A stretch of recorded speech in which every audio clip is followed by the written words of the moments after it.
Hey, boys and girls out there in movie land, can you hear me?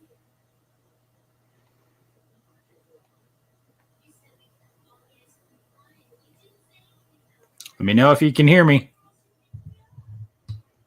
We got some late night, midnight movie madness to go here.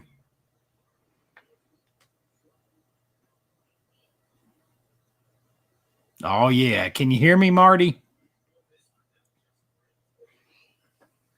Loud and clear, the Colin says. A lot of you guys showed up early in here. I was trying to get my old intro on here for my midnight movies thing. The hello, boys and girls out there in YouTube land. My whole little intro, and I couldn't get it to couldn't find it for right now, so I'll get it set up here soon. But I'm gonna bring movie mass in the house. Pop culture mass is in the house in here. Becca's in here. Anthony's in here. Space Case Collectibles in the house. Team Alme Studios. Alter Ego is in the house. Throwback Cafe in the house. Ben. Tyler P in the house. Meredith is in the house. All right. 35 of us coming in late here on Saturday night. I love it. I love it. I have a stack of midnight movies. We're going to talk some dirty boundary pushing movies in here tonight and have some fun. Patrick, what's up? I actually have a midnight movie playing over there. Lower those lights. Yeah, I gotta try to find my. I'm in the process of moving everything around. Let's see if we can. That's too low.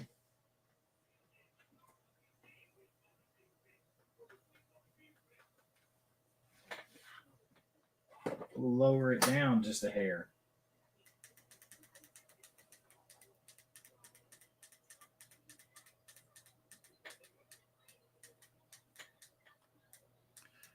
About as low as she goes there.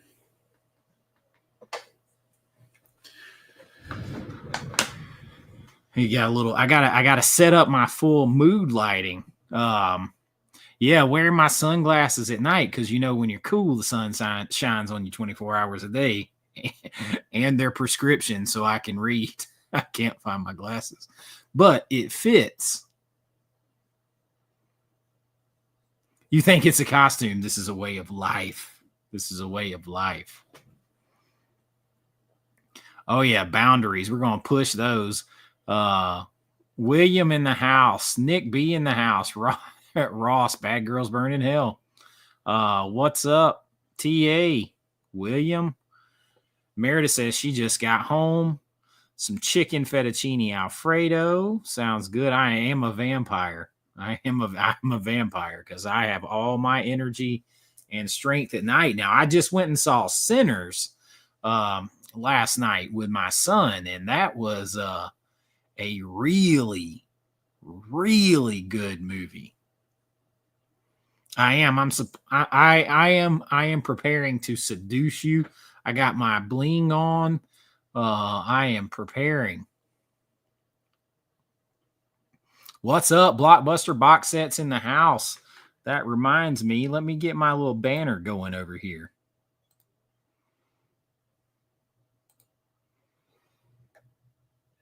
Oh man, I loved it. So did my son. We loved it. Couple little minor nitpicking things, but we loved it. Had a great time.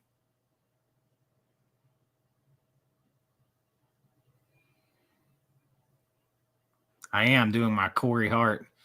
We wear sunglasses at night. Williams breaking in his new TV.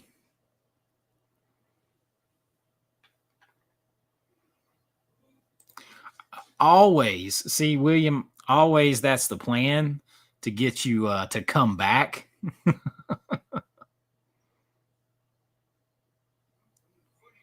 I wear my sunglasses at night.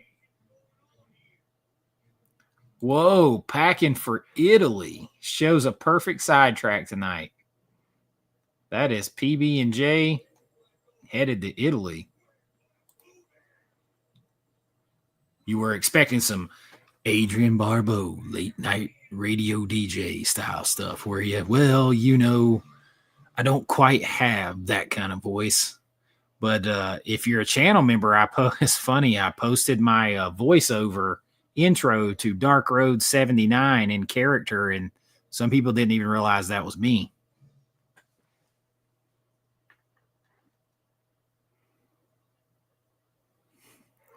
Why so blue tube? Future so bright, I gotta wear shades for sure. He says, oh shit, he is gonna use that code for his next Blockbuster box sets purchase. Yeah, we worked that out. He's gonna give you guys 10% off the rest of this month. Anything you buy, I believe over $15, you're gonna have to buy a slip and then get 10% off. Oh, you talking about when she said about sticking her tongue, his tongue in her coos? Yeah.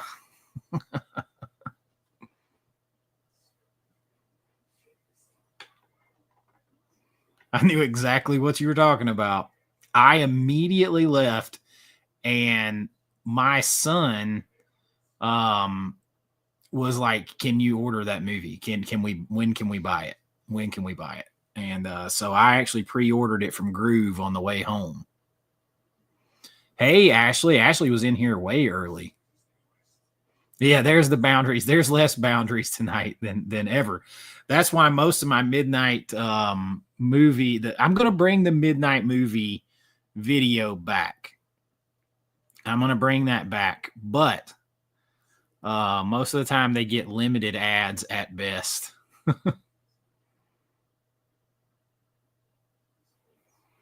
It's AVA up all night with Chase and Setaronda Shear. That is definitely it. We did stay we stayed through all the credits, though I will say we did a dine-in theater, and something did not sit right with us that we ate. And man, by the end, I was watching the credits standing over by the door just in case I need to make a run. I'm just going to say that. Oh my gosh, Meredith is in here pushing boundaries tonight. Holy smokes. She says, with a $50 super chat, she says, your new film, surprise, and letter is being sent out Monday. Sorry for the delay. You don't have to apologize for anything. You go above and beyond with your support on this channel, and it is a big, big deal for me. Risha is out of town, and so I took my son. You were so gracious with your super chat the other day. You sent us to the movie and dinner and bought my VSU. So that's huge for us. That's huge. And just, I can't say thank you enough. I have a stack. So what we're going to do, I'm going to bring back here soon the Midnight Movies with Chase segment once or twice a month. I got a stack of movies that I'm thinking about going through. We're going to talk about some of them tonight. We're going to talk about some of the difference between what makes something a midnight movie and what makes something a cult classic and how they overlap. Oh, Meredith, you gave us a night out, just me and my son, and that was incredible. You want to see that red ring? Oh, this ring? This is from the University of Georgia. This is a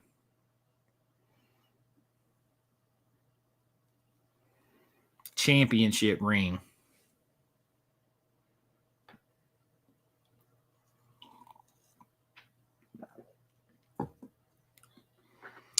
Man, see, I love that stuff. The Last Drive-In, Tyler, And I'm going to bring back midnight movies, but I'm also trying to talk to my friend Marla, who's an actress. She was the final girl in 2001 Maniacs, been in a lot of horror movies. Blood Car, she was in the movie Road Trip. I'm trying to get her to do a horror hostess show for me to do on the channel, for us to do together, kind of like Joe Bob Briggs and Darcy. So I'm trying to get her to do that. Go Dogs. Yes, sir. Killer Alien. Where's my movie in the background?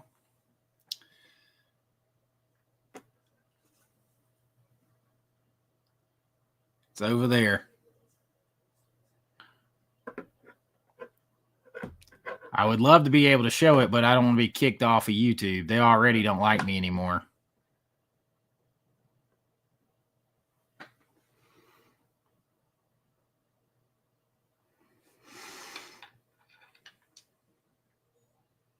I just totally messed up my camera for you, Beetlejuice.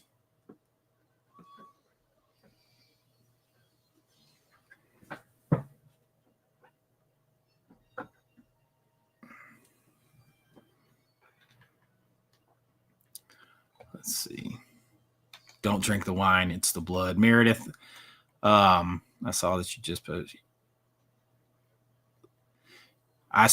Meredith said, I only support people I truly believe in. You are it, Chase. I appreciate that so much. I mean, I right now, you guys believing in me is a big thing, because since that complaint, YouTube has its thumb on me big time. So we just got to fight it back out of there. William watched Hundreds of Beavers today. I heard that my buddy Brian at the last movie standing, he said he couldn't make it through 5 minutes of it. Michael in the house says, hello, everyone. Don't drink the wine, it's blood. I look like Michael with the shades. I need an earring. I used to have them. Oh, yeah, Justin, me too. Monster Vision. Well, I go back even before to, like, I think Elvira was on before him, and watched Elvira, and then, of course, later, Rhonda Shear, Up All Night. Yeah, it's Killer Clowns. It's Killer Clowns over there. I consider Killer Clowns to be in a midnight movie, very PG-13 one, but it just has that vibe to it. Killer Alien says, hey, Chase, did you ever answer a question about your new flick? Is the whole thing going to be full frame, or will it be widescreen? Oh, the whole thing is I mean, it's been done. That movie has been shot for like 7 years. I just haven't released it yet. We had a deal with Terror Films, who put out the Hell House trilogy. And after I lost so much money with my other distributors, we pulled out of it. It was a parting of the ways at the last second, and I'm never distributed, but it's full frame. It's full frame.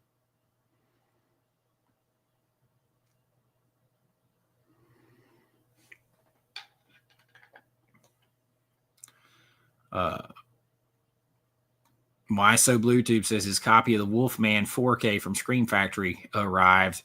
Amazon had it for $22. I think that's a great 4K. A lot of people hate that movie, but I like that movie. That's one.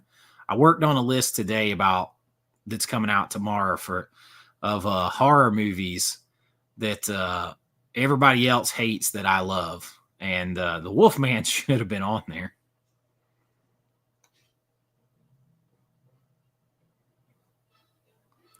Yeah, you can't do it. YouTube will copyright me to death, Beetlejuice. But it is on over there. Yeah, that's exactly it. Killer Alien Physical Media says, you call YouTube a thumb, I call it a censorship. That's what it is. Just prop a mirror and show it backwards.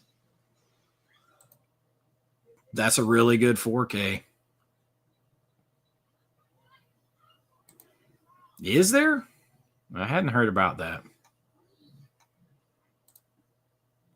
Monster Vision was a damn vibe. It was a vibe. Just like Elvira was a vibe.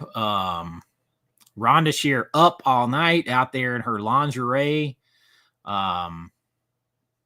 Yeah, I mean, if Rhonda Shear had been on like HBO or something like that, I think Rhonda Shear would have probably been doing some of those segments where like little funny, boobs pop out.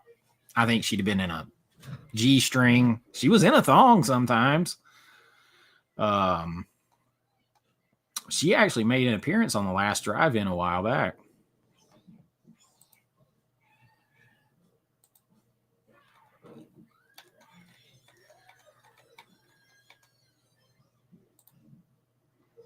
That's just incredible, Meredith. Thank you again.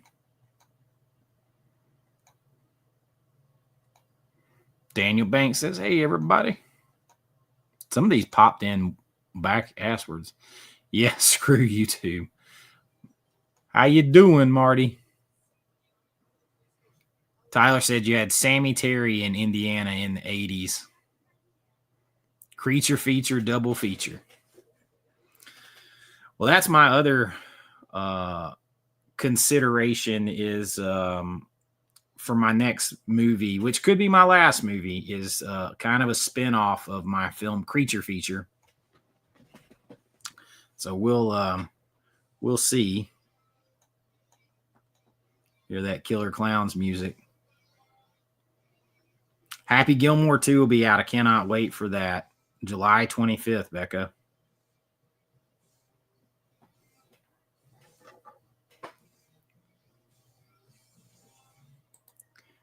Population 436 is really good. I had never heard anybody talk about that either. And if you saw the video today, like that's the fourth time that either like I started them off the creepy atmosphere small town horror movies, because that's maybe my favorite subgenre of horror. Then Daniel asked, would it be all right if he did one? And he did one and credited me on it. And then he did another one. And I was telling him I was planning one for this halfway to Halloween week. And so then I did one. So that's 40 of those movies between the two of us we've gone through. Now, he did repeat like 3 of mine in his most recent one. But I wanted to do some that we didn't repeat. And Population 436 just popped in my head. I had not seen it 10 years, probably. And rewatched it, and it's good. It's good. It fits those vibes for sure.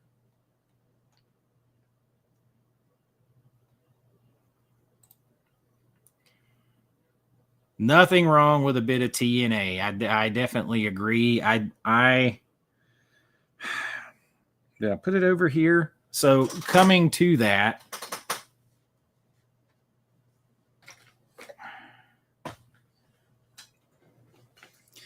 In a late night movie, I've talked about this one recently. Evil Tunes. Evil Tunes. We're going to talk about this one in just a second. Ashley said, wasn't Buried Cane one of your films? Yes, Buried Cane is my film. It's basically the only non-horror I've done. It's a Southern Gothic, steamy, twisted drama. Creature features on Flex, Bring Me a Dream, Buried Cane, Realm of Souls, all on Tubi. Yeah, it would be nice if I got paid for any of those.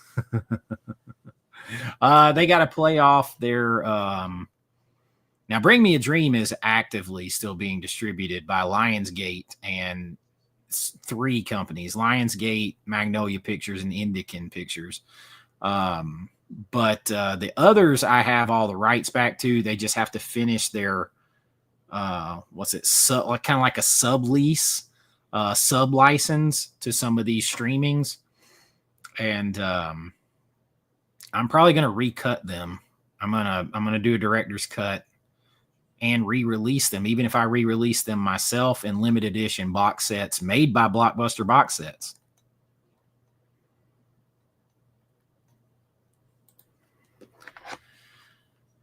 Fabulous. This might be what I do for my final, in case it's my final movie I might do a movie like this, an ode to like the 80s and early 90s, ridiculous, fun, slasher, haunted house, TNA, scare-filled, fun movie.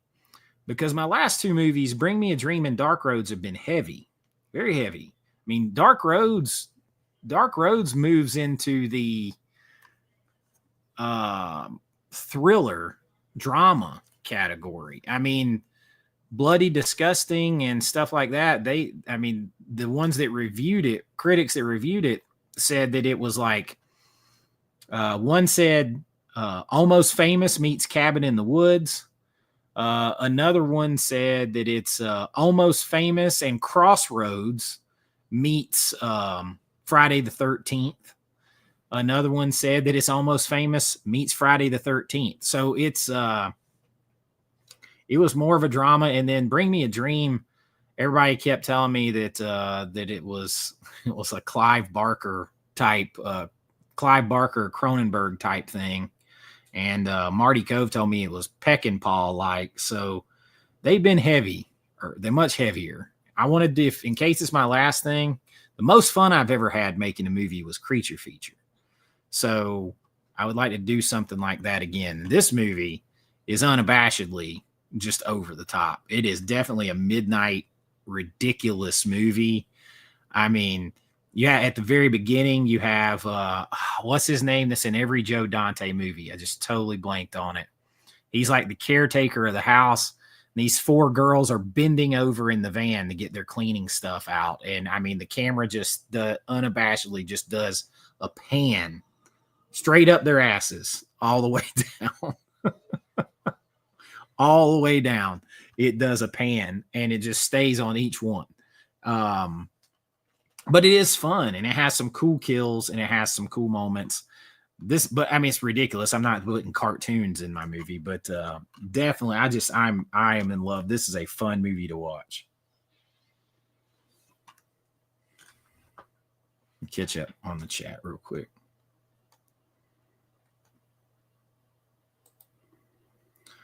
Why So BlueTube said, someone mentioned Halloween Aftermath. That's a fully length fan made feature. Interesting. That's what I thought. I hadn't heard of anything. That's not a bad idea, Tonio. That's not a bad idea. I would ask everybody this question. So, like, my films were shot, some of them were shot in 1080p because that's all there was at the time. But then a couple were shot in 2.7K, which is more than HD, but not quite 4K. Because again, that's what there was to shoot with. I could artificially upscale them to 4K, but I feel like I would ask everybody's opinion. Would they be interested in that or just have them remastered in their original formats? Like, what would be better? Because I don't know how it would turn out. I could do it, but I don't know how it would look.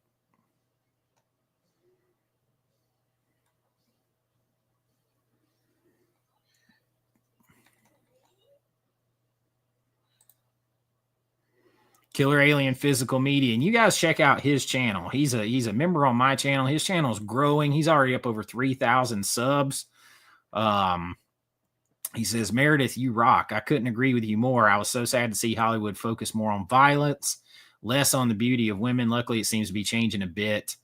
I think he said too, with like films like Anora and stuff like that, and The Substance. Yeah.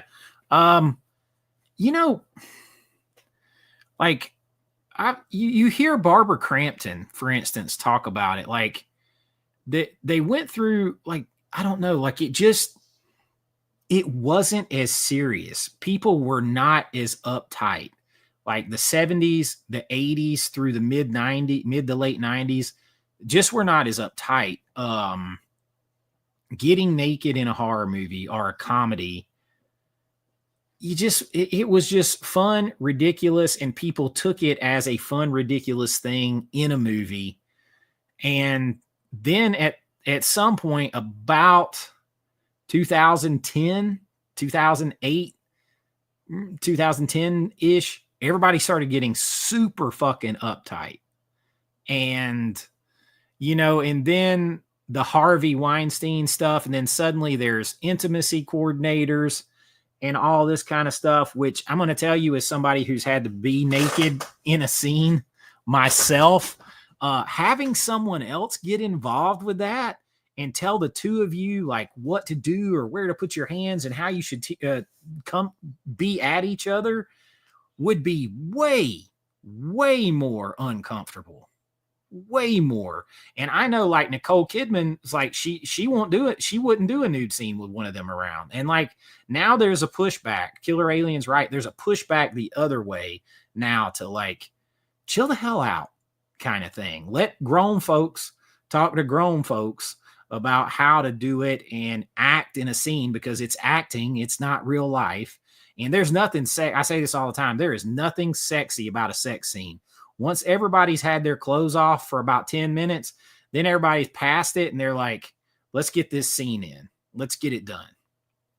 And having somebody else there and being all uptight about it does not help. It does not help at all.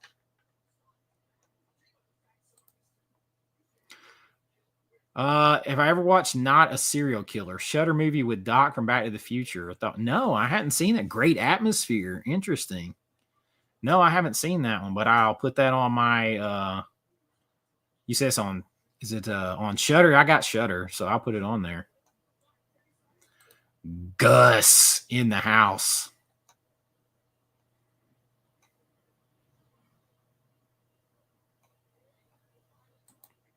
That's something we need to move away from too. We need to stop vilifying men on everything. And we need to stop vilifying any group or any subset of anybody. I don't care if it's men, women, black, white, orange, purple, whatever. Just tell stories. We can tell stories without having to target and vilify any one set of people and constantly like keep going back to rehash stuff and everything else. No need for that.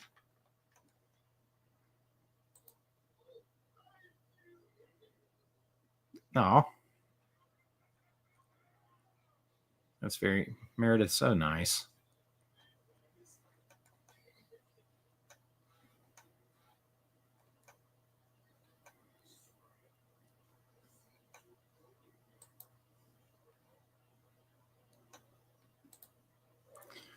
Becca is a fan of Buried Cane. She says Buried Cane rules to pick South correctly. So that was one little knock I had on Sinners is Hollywood has a hard time with the South. And they got more realism out of it, but there are such overcooked Southern accents. There's just some things that if you're from the South are cringe a little bit. And I know it's supposed to have been like the 30s or whatever, but still, I mean, I grew up in some very rural Southern areas, and you're talking about I wasn't born in the 30s, but I was, it was still a long time ago. And there's just some things like that. Now, the small town in the movie Sinners, that small country town, man, that looked like Brazelton in 1983, where I was, or hell, even Winder, Georgia, and places around Statham, places around where I grew up. So, yeah, that part they definitely had right. Dick Miller. Thank you. I couldn't think of it to save my life. Dick Miller. Well, I think there's the obvious paradox there on that is now critics, they want to be on the in crowd. So first of all, they have that. So like they're paid off. Like if you give a good review, you can come to the premiere, you can be on the red carpet, you can have access, you can get your goodie bag, all that kind of stuff. And that's what they do. So they're kind of bought and paid for on the one hand. On the other hand, everybody's so damn politically driven that they feel like if it doesn't make a political statement that they think it should, they score it down or whatever. And so the problem is then that puts them in the 10%, the 10% on either end that's too far.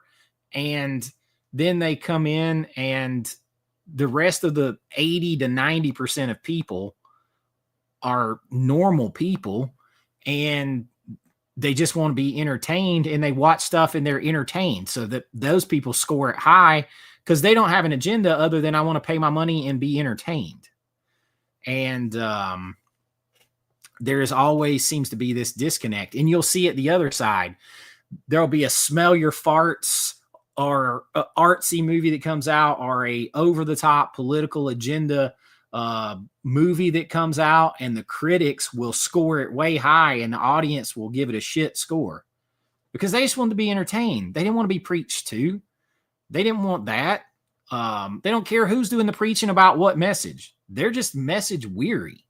And so it's causing this big rift a lot of times on stuff like Rotten Tomatoes between what the audience at large perceives and what critics perceive.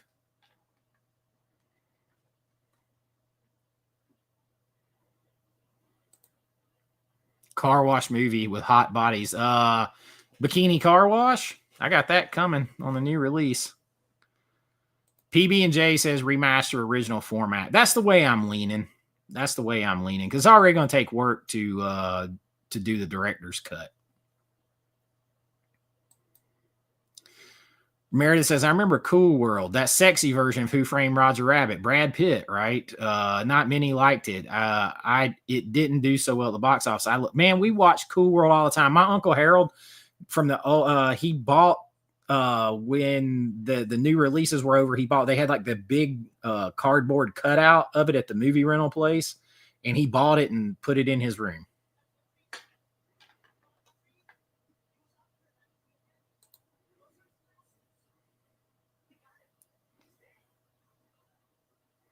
I'm afraid that it could cause like, and it depends. Like I tested a scene in Creature Feature, and scenes just because, I mean, at the time I shot that was 12 years ago. So, or 13. So 1080p DSLR cameras, unless you had gobs of money, was the only thing you had access to. And there's some scenes where it's like a little too grainy. It's underlit because of digital noise. And I ran that through the AI upscaler to clean it, not to upscale the resolution, but to clean that out and retain the detail. And that helped. So it might be a spot by spot basis that can clean some things up, but not like upscale the whole movie. Yeah, remaster. Yeah, he probably will. There was a big, there was a big like avalanche of stuff at that one time, and some stuff I guess is not stuck the same way, or people have changed stories. I don't know. I haven't kept up with it because all those people listen. Like, I mean, there was famous. The female director from Fast Times at Ridgemont High. There are like all these stories. Now I can't substantiate them, but they're from big time actors that were like, you knew if you were doing a movie for her, you were going to do some other stuff for her. If you were a guy, that's just how it was. I mean, I can't, that's just what I've heard. That's what they've said. And it just, I think a lot of that stuff probably went on. I think a lot of people probably knew what they were getting into and doing, and then later wish they didn't. And And I mean, they're all slime. A lot of them are slime balls. A lot of them are. He definitely is one. Becca says, I agree with her. Okay. Let's see. I want to try something. For that comment there. Some steam, Bennett. Could you guys hear that?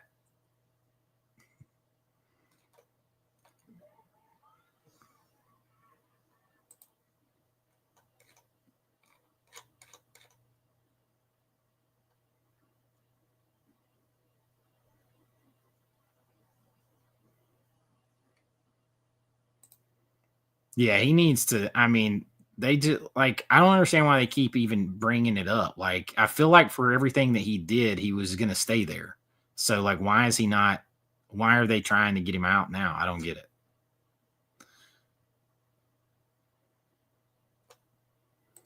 Don't forget to leave a like for the stream. Yes, I would appreciate that.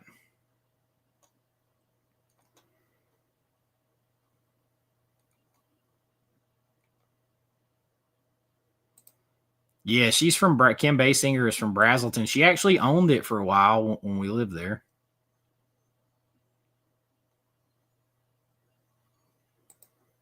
I would agree with that. It's hard, like, because it varies from person to person. Iowa, you got some beautiful land and some cold winters. And Idaho, man.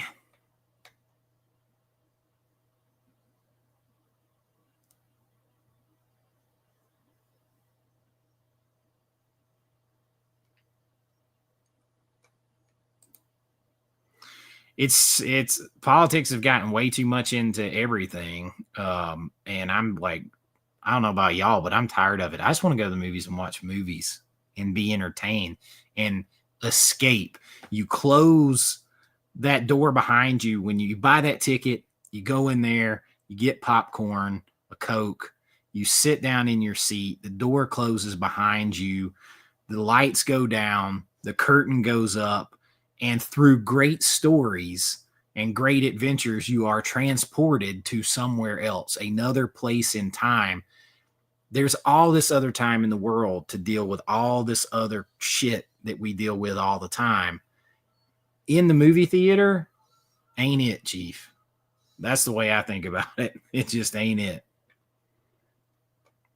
Even the movies we grew up with, 70s, 80s movies and stuff, that if they did have a message, it's like I talked about on my other thing. Like, there's a message in Weird Science. It's real men don't treat women like Barbie dolls, and that's not how you get people to love you or people to like you or any of that kind of stuff. And there's that message is there, but it's told in such an entertaining way that you're not being hit over the head with it. It's just natural. And this problem is most of the writers are shit.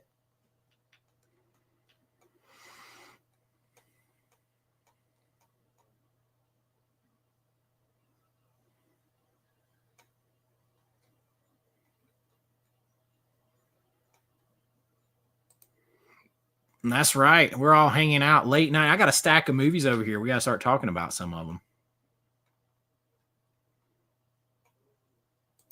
Yes, sir. I'm in character tonight. And I can read.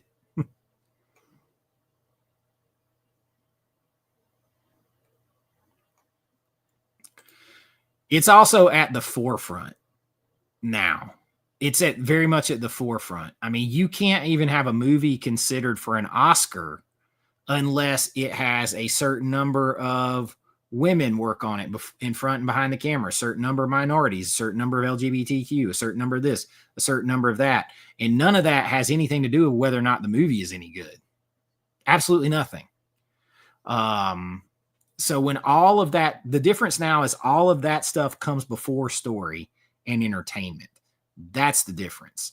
Stuff might have been under there before or in it, but you just picked it up through natural storytelling and the natural course of the film, it wasn't at the forefront of the film.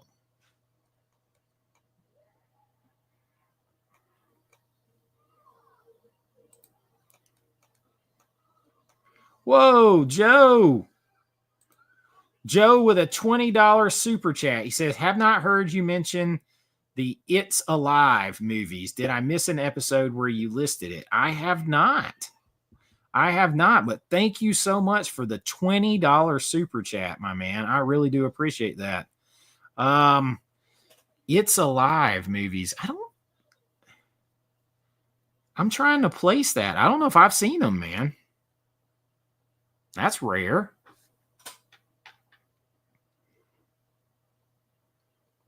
$20 super chat. Super generous. What is the super chat goal? I was just going to do, if we got, normally, like, there's no way to set it on here. Like on YouTube, you just set it for like 10 super chats and you hit a goal. I haven't figured out how to do that yet. So if, we hit enough, if we hit, I'd say because we've done a $50 and a $20, if we hit 5 super chats, then I'll do something. I'll give away something. I'm going to be giving some stuff later this week too. I'm going to be giving away some slips, some blockbuster box sets slips. It's hard for me to say that this late in the evening. I'm just going to say every now and then.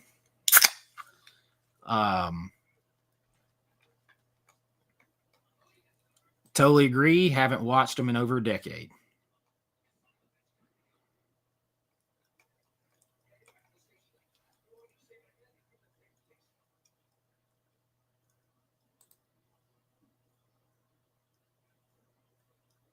Yeah, like, see, all that stuff, like, why can't we just write good stories, make good movies, leave stuff out? I tell you.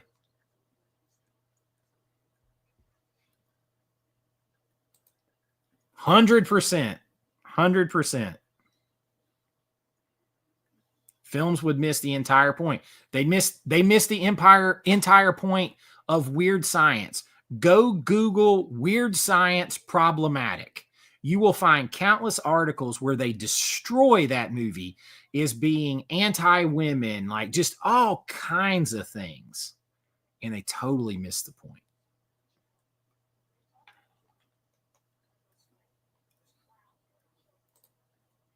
Killer Alien Physical Media with a $5 super chat. Thank you so much, my friend. Thank you. Blockbuster Box Set said, so did we determine if Crocodile Dundee will include the...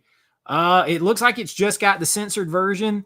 And I'm going to tell you, the people who did that, they doubled down. They put out an article talking about how proud they were that they did that. Talk about being fucking tone deaf. Like, people are like, we don't want that. We don't want that. Snow White just flopped out its ass. And you're going to do that and then brag about it. Like, what are you doing? If you want a censored version, a new cut, fine. But put the original cut. Do the original cut in 4K. Do your new cut in 4K. But they don't want to do that because they know if they do that, people are only going to watch the original cut. And then their agenda isn't pushed forward. That's why. And that's the kind of shit I hate. When you mess with my movies and art and you get into censorship, you're walking on the fighting side of me then. Put Joe back up here because Joe, that's a big super chat, man. I appreciate it. It's Alive movies. I got to tell you, man, I don't think I've seen them.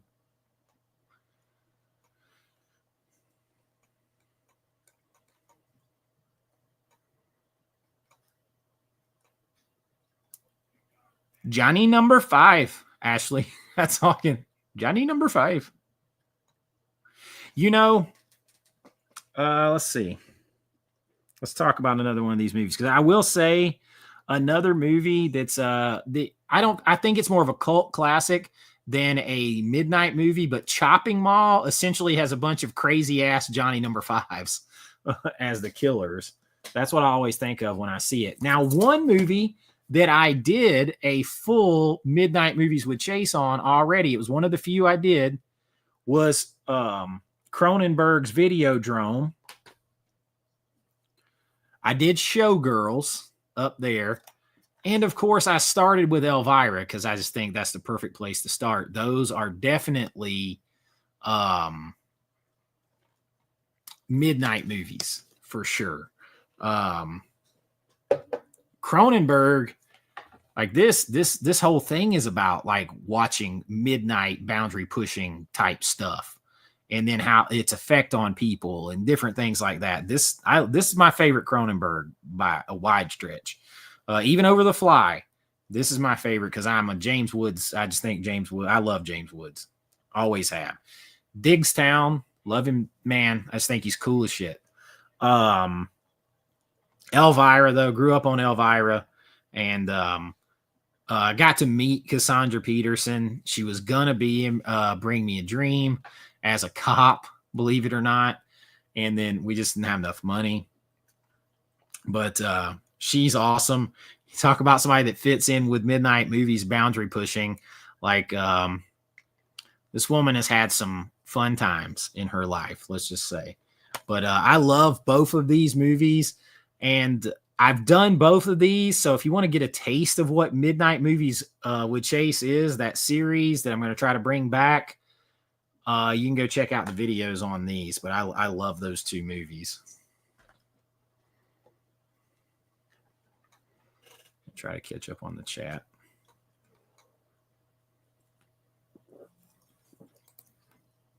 You got to get the Blu-ray double or triple pack. In most of the places, it's out of print now. Now, I've heard this from only one or two people, but I haven't been able to confirm that on anything. So from what I understand, they take out the part where he grabs the cross-dresser, whatever you want to call the guy, in the bar, grabs by a crotch. He does it twice. The second time it is a woman. The first time it's not. And I guess the part where he asks the driver, is it in the movie? It's Carl Winslow, right? He asks him what tribe he is from. Because in Australia, anybody of color that he knows is Aborigines. And so he's asking which tribe he's from. So apparently all that's cut out.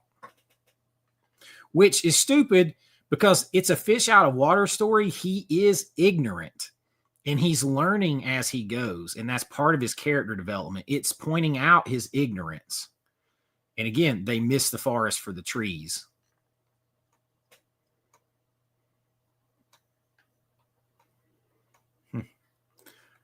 So funny. I always say that all the time. Anytime I'm reading a book or watching a movie or anything like that, I'm like, input. I need input. I say that to this day. Input. I need more input.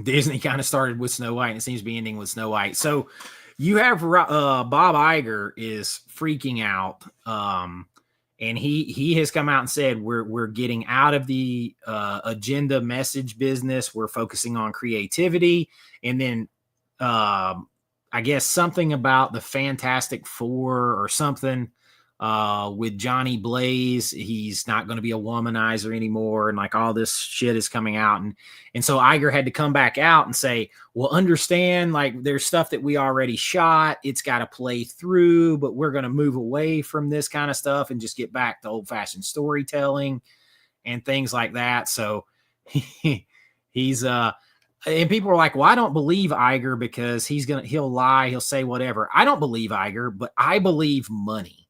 And the Disney parks, particularly Disney World, is their biggest profit maker. But they're estimated now over the next couple of years to lose 20%, around 20%, because of Epic Universe at Universal Studios. And Universal Studios opening another park in the UK, and another one in Texas. They're projected to lose like 20%.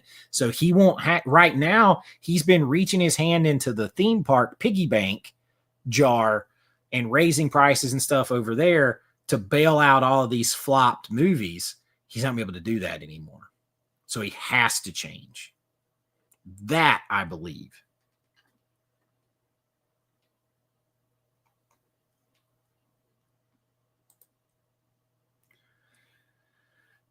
The Kiss. I feel like I just actually ran up on that on Tubi last night, but I didn't watch it. The Criterion one's an excellent 4K. It's one of the few they actually put a HDR and Dolby Vision on because Cronenberg worked with them, and that's the only way he let it out. Over 100. That's right. This is cool. Favorite midnight movie, Fantastic Planet. It's discovered a strange French cartoon. Interesting.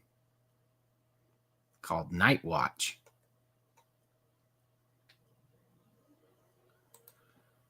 Oh my gosh, Ashley, if you haven't seen Chopping Mall, run. Don't walk. I think it's free right now on Tubi. And it's rumored to be getting a 4K. I got the Vestron Blu-ray. Actually, I've got two of them. This is my one for keeping. I never opened it. I was late to watching this movie because growing up, every time we would see that in the movie rental place, my brother would be like, "Let's don't rent that stupid ass mall movie." So I was late to watching this, and I'm a huge Barbara Crampton fan. Like, I'm a Crampton fan in more ways than one. Still to this day. So I love this. This is ridiculous. They're in a mall. It is 80s mall culture. It's like if Friday the 13th took place inside a mall with all the 80s mall shit and crazy Johnny number fives instead of Jason. That's what you got.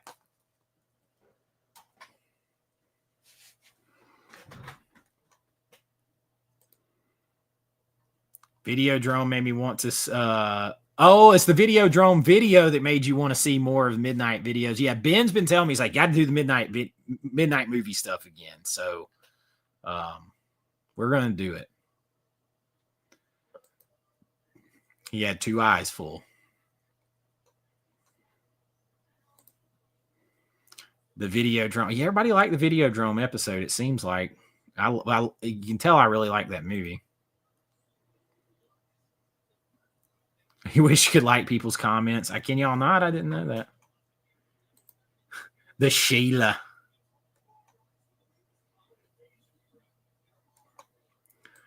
Oh, man, we got a new member. Stuart has become a member. Thank you so much, Stuart. Welcome to the family, my friend. Exactly. Let's see if we can give Stuart something here for joining. I didn't know these would work, so here we go. This one's fitting. What would you little maniacs like to do first?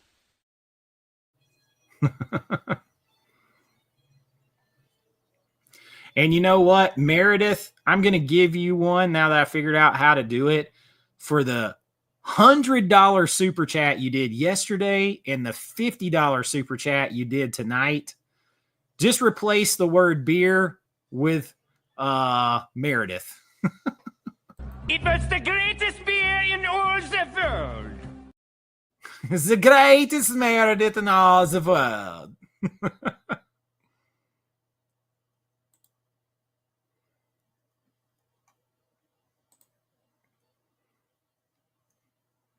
Oh my gosh, please don't. I hope they don't.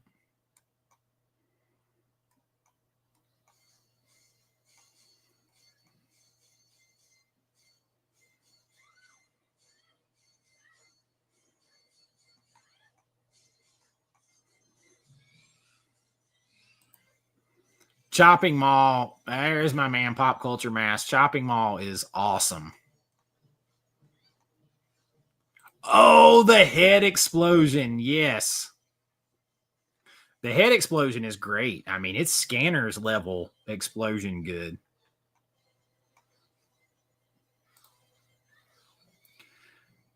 Me too, my friend. That's a good way to put it. Make a movie to entertain me, to get me away from this world and its troubles, and use my imagination and be inspired and entertained. Instead, we're going to drive negativity and indoctrination and all that shit. Done with it. Sinners had a tiny bit drops in there, but 99% of it didn't. I friggin' loved that movie. I thought it was great. Made me anxious. Like, it was intense, so intense at one point. Like, I mean, I have anxiety attacks, and I was like on the edge of it, man. Like, it was, so it tells me it was good.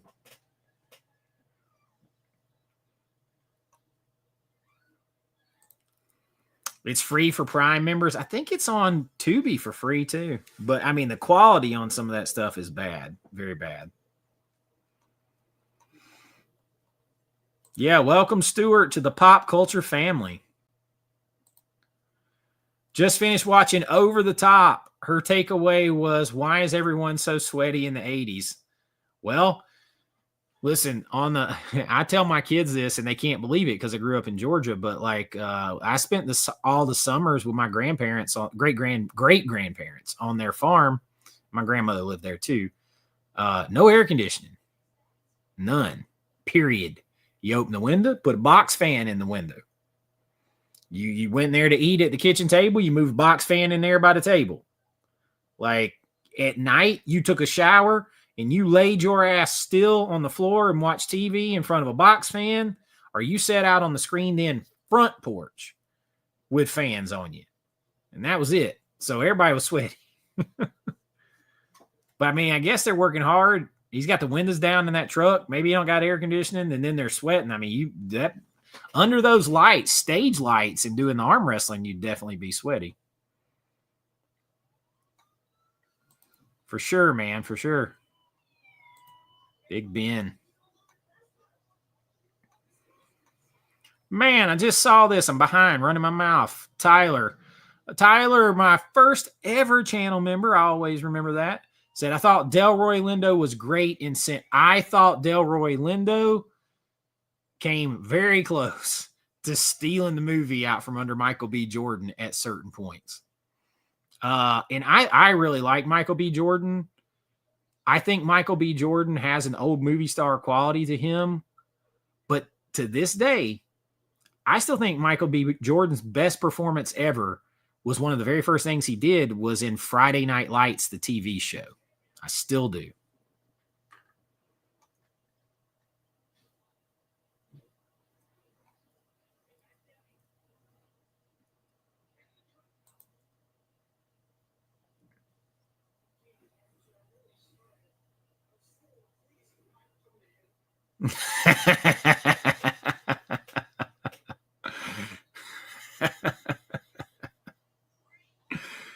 Well, let's just say I have some of her magazines, artfully done.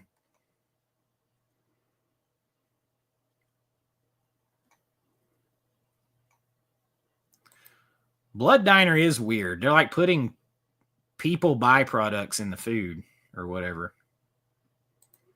Absolutely. Absolutely. I know a lot of people that like that. I've never seen it. So I still haven't watched it yet. I will let you know what I think. It's over there. I am on my to watch pile in front of the Blu-ray player.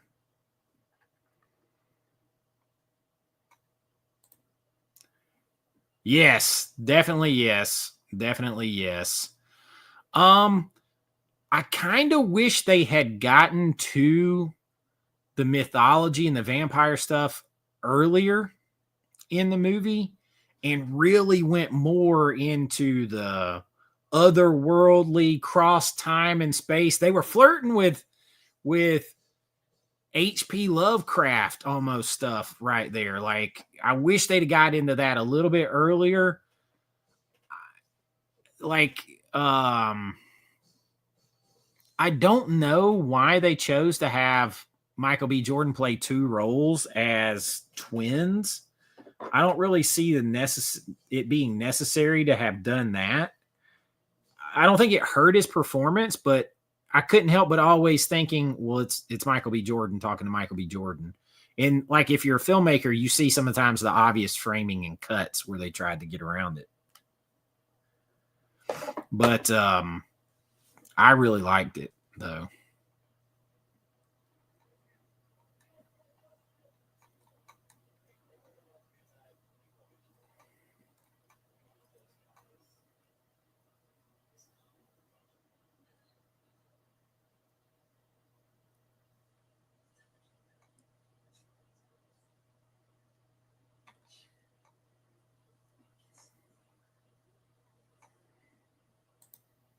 I never watched all The Wire.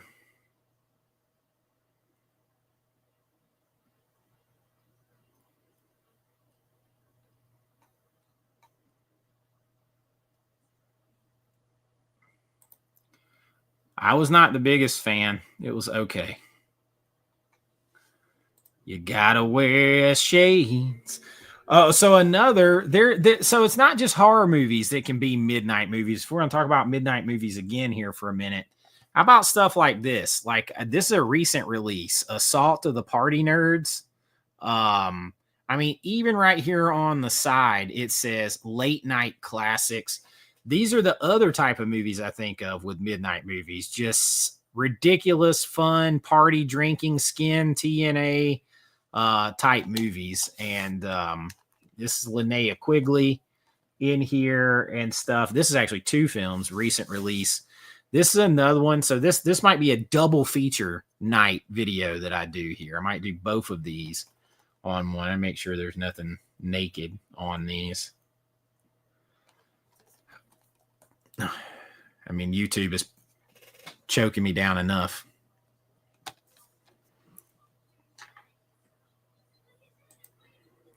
Good night, Killer Alien Physical Media. You guys make sure to check him out.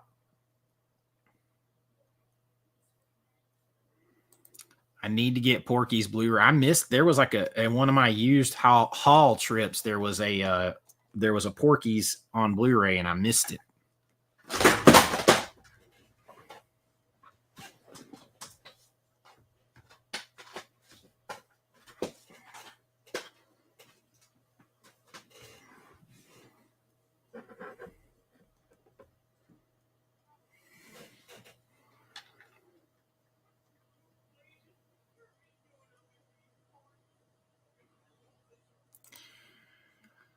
I would like to see how he's gonna. I feel like he painted himself in a corner a little bit. If he's gonna use any of the same people, he could do a sequel.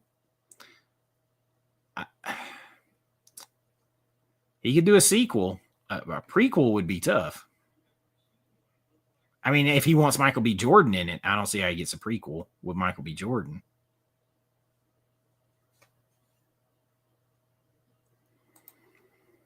Oh man, where they're looking through there and he sticks his weenie through the hole and Ballbricker grabs it and is pulling on it and in Porky's, and the whole Lassie scene with Kim Cattrall, which actually is a pretty revealing scene. If anybody ever noticed, she wasn't wearing underwear under that little bitty cheerleading skirt when he undoes it. And I always thought, she's out there teaching these girls, and okay. I don't remember the underwear. I just remember the paint or the skirt coming off.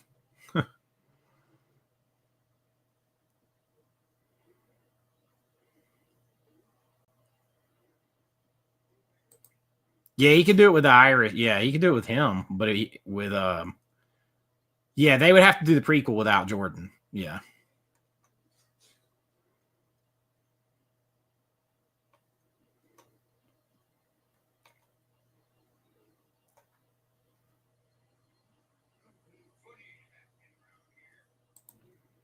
I did the same thing, Cowabunga, dude. I bought the 4K of that a little while back.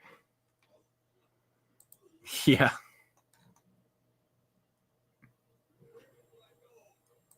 Yes, it is. Yes, it is. The Boys of Angel Beach. That's where you get to, like, I think one movie I can show a lot of on here when I do a midnight movie is Night of the Living Dead. I think this is one of the first ones when people talk about midnight movies, they think of Night of the Living Dead. It's in public domain. So if I download one off the National Archives, I can show as much of it as I want to. So I'd been trying to kind of save it in case I get my friend Marla and we do an actual hosted show a la Joe Bob Briggs, because we can actually show this whole movie.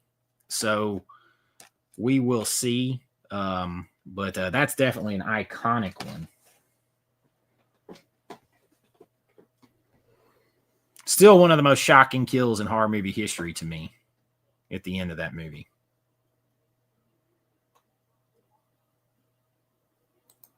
It's definitely more violent. It's got my man Bill Moseley in it.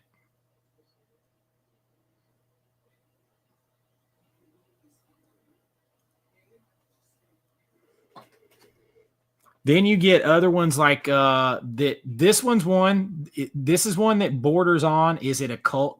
Is it a cult movie, or is it a midnight movie, or is this a type of movie where they overlap?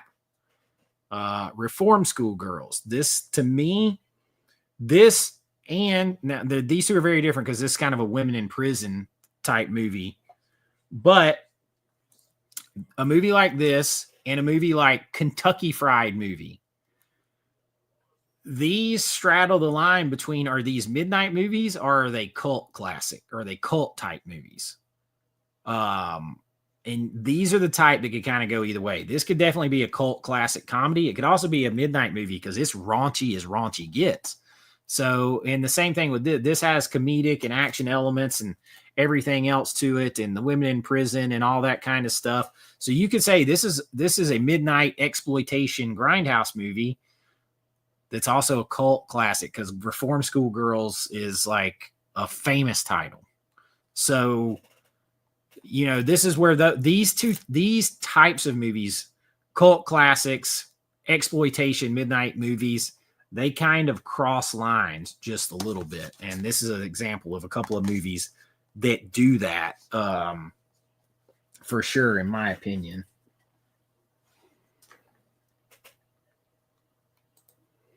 Yeah, I would lend to it's a cult classic. Now you could watch it late night for sure. And then of course you get the Boob Fest movies we were talking about, like Bikini Drive-In. This is another Fred Olen Ray movie. He did Evil Tunes. He did a lot of movies like this. And this is what I mean about like back when people weren't so uptight about just fun, ridiculous nudity and stuff in movies. People were not that uptight about it. They're all having fun. Like, they're getting naked and being just absolutely ridiculous in this movie. But the same, there's features on here where you can hear these women talk about how much fun they had on this movie. And the same thing with Evil Tunes. So, like, then later on, people get uptight about it and they want to say, you know, that they're offended. Well, you don't get to be offended on behalf of the women. They were having fun. They chose to do it. So, you know, there's this type of movie too. And this one's really fun. It's really fun. They're trying to save a drive-in theater. So why not you know, get a bunch of bikini clad women to help you do it. There was a lot of movies like this. The sexy bikini clad women that help save the gas station, the gas pump girls, Bikini Drive-In. There was a lot of movies like this.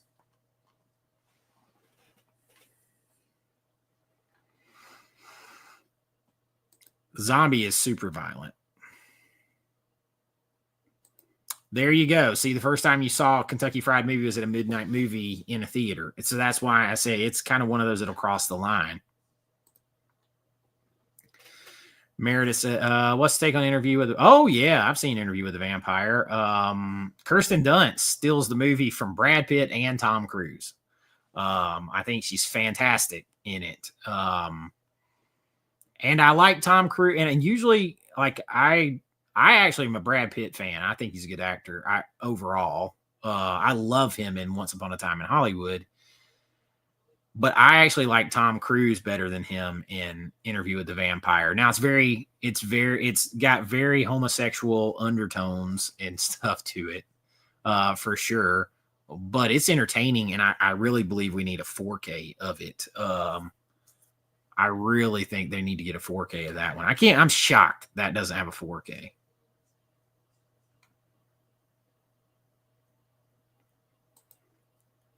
Yeah, hopefully maybe it's starting to change and people are getting less uptight when you look at the substance and Honora and stuff like that. Of course, Demi Moore, she's never been afraid to be nude, and like they were nudists in their house, and they were nudists when her and Bruce Willis were married. So I don't think she quite thinks of it the same way anyway. I would agree with that. Howdy, Joe, or Gonzo Joe. Haven't seen that trailer yet. Oh, wait, yeah, I did. Saw it at the theater. Yep.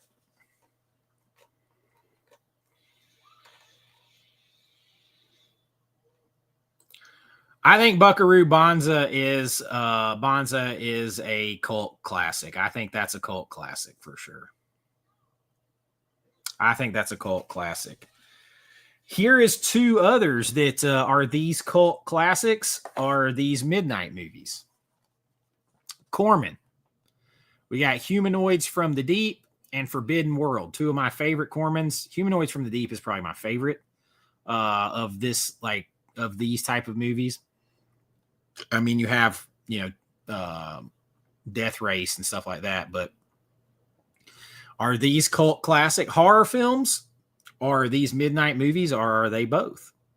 You could argue, I think, on something like this of either, because they're very exploitive of nudity and stuff like that. And then the creatures are just over the top. It's a very low budget, all that kind of stuff. So I think these are a couple of movies that you could argue go into either category. Both great 4Ks. This one's phenomenal right here. Both great 4Ks, but I think you could make an argument either way on these two. So I'm curious as what you would think. Cult classic horror films, midnight movies. Which one? Exploitation type midnight movies.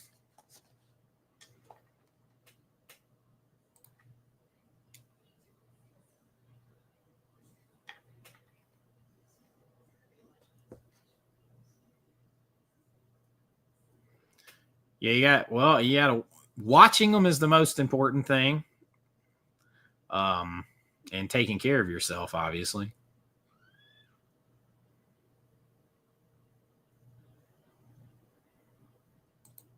I would agree, because I mean, Humanoids literally has a monster and women getting it on.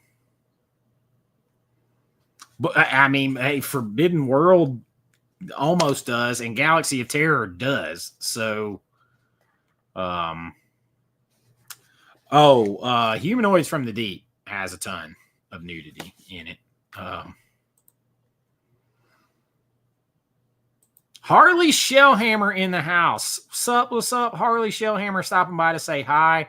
Harley Shellhammer, I've known for many, many years. Harley has been in a couple of my movies. He's been in a couple of my short films, all that kind of stuff. He lives over here not too far from me. So Harley Shellhammer in the house.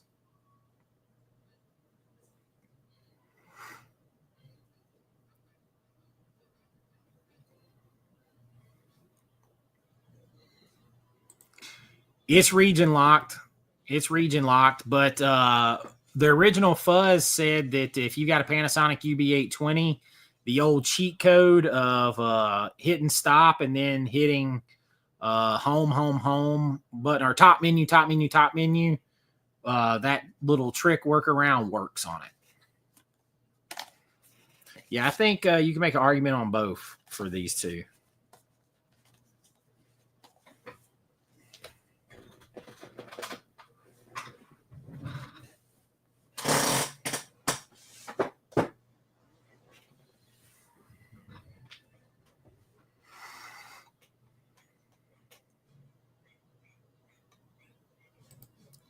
What's up, William?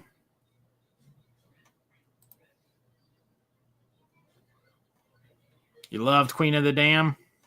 I haven't seen it in forever.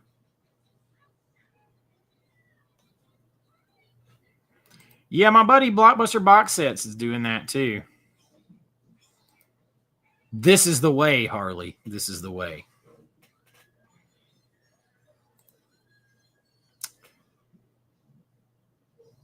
Was Roger Corman the producer on The Pit and the Pendulum? Because isn't that a Stuart Gordon film? Or am I losing my mind?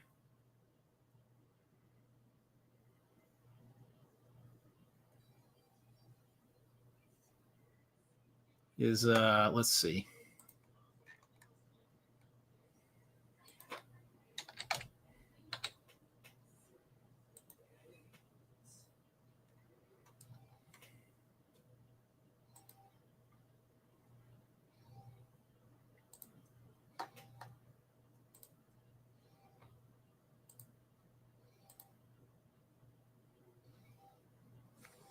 All right, so hey, this is my this is the IMDb page for my movie Bring Me a Dream. There's the trailer for it.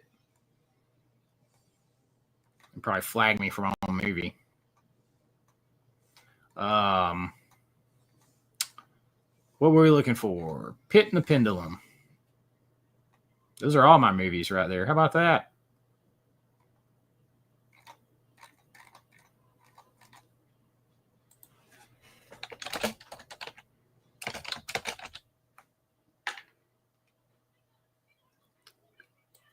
Oh, are you talking? Which version are you talking? You talking the 1961 version? I just saw that. I wasn't thinking the older. I wasn't thinking about the older version. This is the one that was at the top of my mind because this might be one. This is a candidate for being one of the surprise releases from Vinegar Syndrome.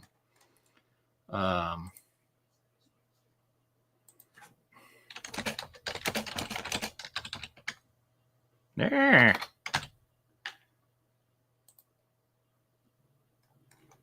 Oh yeah, you're talking about this one. Yeah.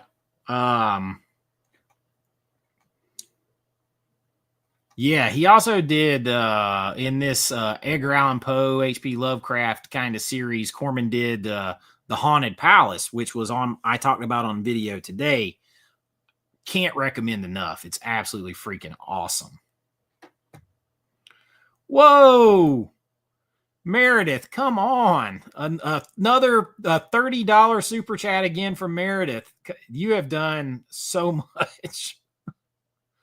Meredith says, we need to do a live chat together in the future. We have a similar movie taste for sure. If I had $1 million, it would go. You are amazing. That is an amazing thing to say. I really do appreciate that. And oh my gosh, I wouldn't even know, I was talking to my buddy Chance the other night about movie budgets, and he was talking about, what I wouldn't even know what to do if I had a 2 million, like these people are like the director of The Substance talked about how tough it was to operate on only an $18 million budget. And I'm like, I could make Lord of the Rings Part 1 for $18 million. I could make it for less than that. People waste so much money. So much money is wasted. And I wouldn't know how to go about making it any other way than I already do. I wouldn't want to change the way I do it. I would just want better equipment and better capability and access to stuff. So, but in life, I mean, imagine what you could do if you had $1 million. I could pay off my house, all my stuff, and be able to concentrate on doing this all the time and just making movies and being with my family. So even the thought of something like that, just the thought cross your mind is incredible.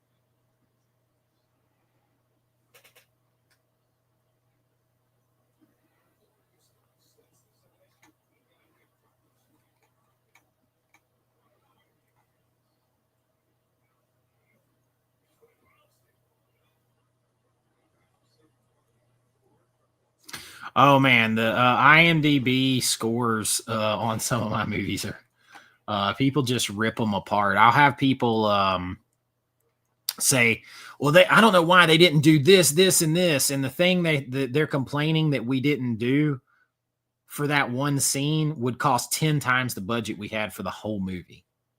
The whole movie. People just don't know what they don't know.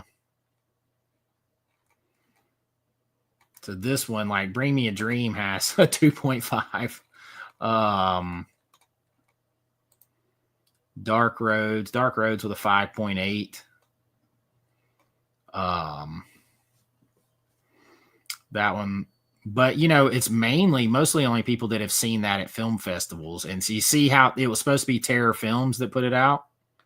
And then we didn't do it. That's the same company that did Hell House.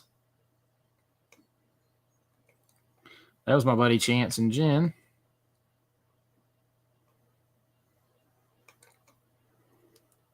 There's Bill Mosley.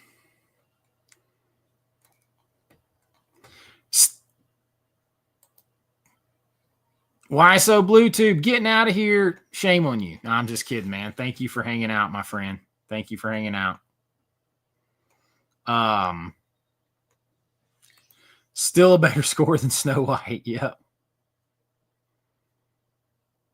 No, man, you were in here late. We just doing midnight movies with stuff, and these are part just having fun. And they're prescription, so I can read from over here because I can't find my glasses. I can find my blue light glasses, but not my glasses.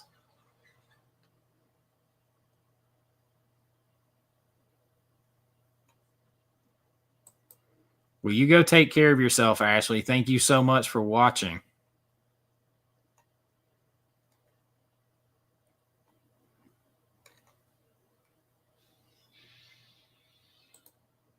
What am I in? Oh yeah, I'm in. I was in Dark Roads a lot. I'm one of the main characters in that, but that was done out of necessity because we didn't have any money left. My part was originally going to be played by another very well-known actor.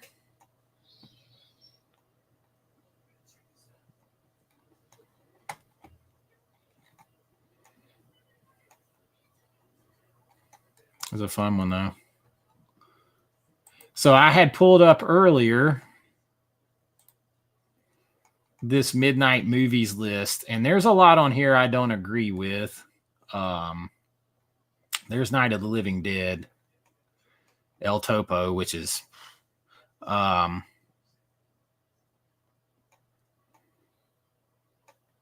Pink Flamingos, which is also John Waters, people shitting and stuff, and I don't know about that. Rocky Horror Picture Show, Eraserhead. Ah, yes, Harley. All 6s and 7s would have been great. There's a part of me that wants to take that concept, to take that script and rework it and make it a fun horror movie to do next and ride off into the sunset if I never make another movie, going out making one that's just ridiculous fun.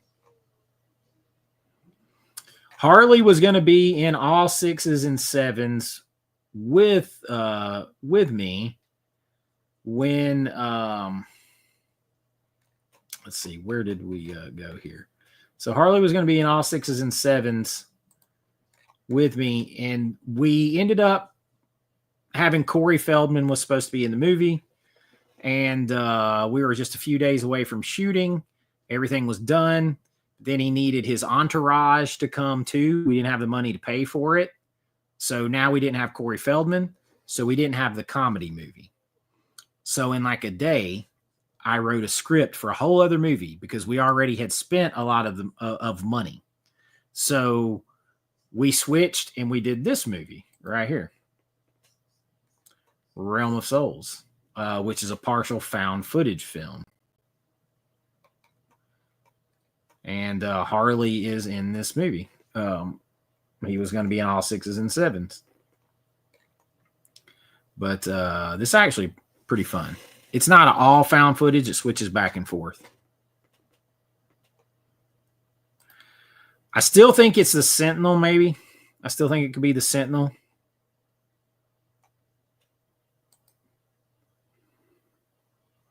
William says he enjoyed Dark Roads and Creature Feature. Hadn't picked up Bring Me a Dream yet. Got to send some cash to ship it to me at some point. Oh, man. I appreciate you saying that. I appreciate that. I'm glad you enjoyed it. Yeah, those. I mean, you can probably buy Bring Me a Dream on Amazon, a DVD, or straight from Indican Pictures or Magnolia Pictures as well.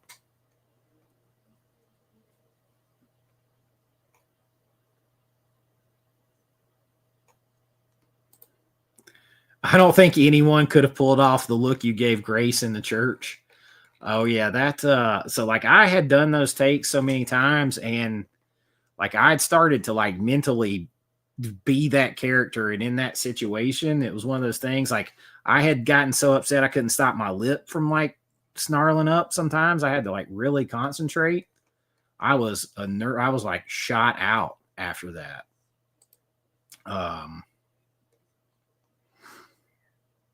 But it was let's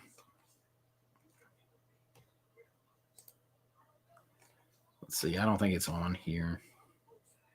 But Becca has seen all the movies. That's from Bring Me a Dream right there. But yeah, that was a look. All right. This Midnight Movies list, there was one on here that I was going to show you guys. I thought I was sharing this tab. Got to learn how to do this. There was one that I was going to show you guys that Evil Dead, that a midnight movie to you guys? I don't first think midnight movie with that.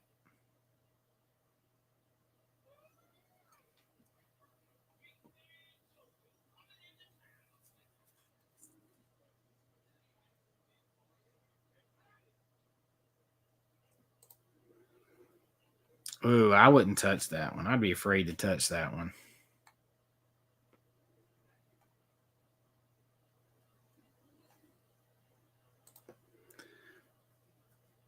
Yeah, Jason Goes to Hell, I thought was an excellent 4K. I had to get those reviews out quick because I thought they did a really good job with those.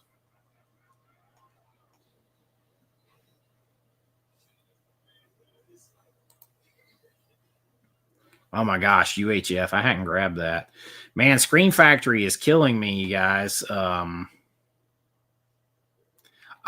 Elvira, we talked about Elvira earlier, but I did Elvira as my very first Midnight Movies with Chase. So that video's on here. It's on here. You just think masterpiece with Evil Dead. I definitely don't think Midnight Movie. I just think horror film with that. There's a lot of these I don't agree with. I would say Midnight or Plan 9 from Outer Space is a cheesy version of a Midnight movie. I don't think 2001 A Space Odyssey is a midnight movie. There was someone here that I was very questionable about. Now here's one. We're going to talk about this one right here.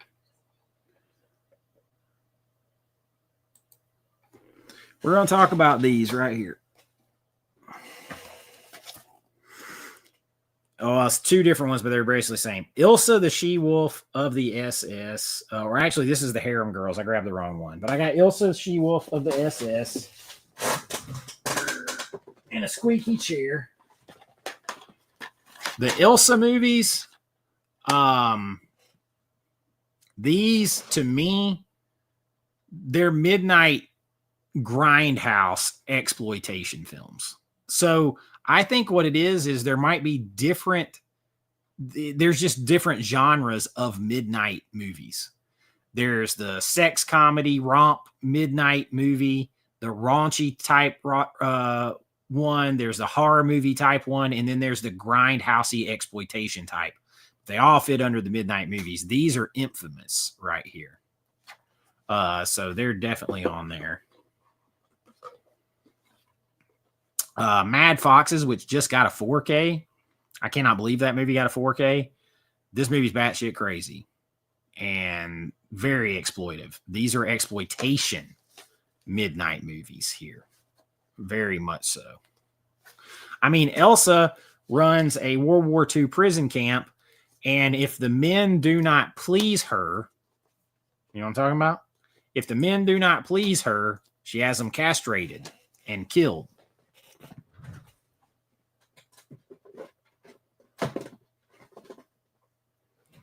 Those are a trip.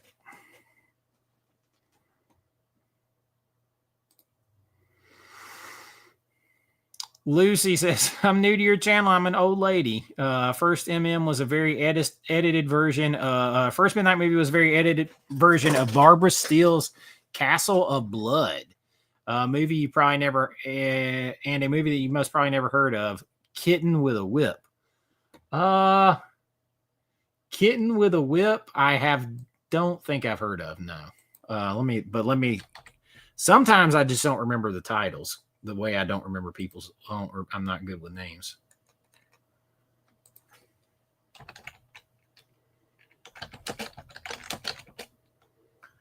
Kitten with a Whip, Anne Margaret, and John Forsyth.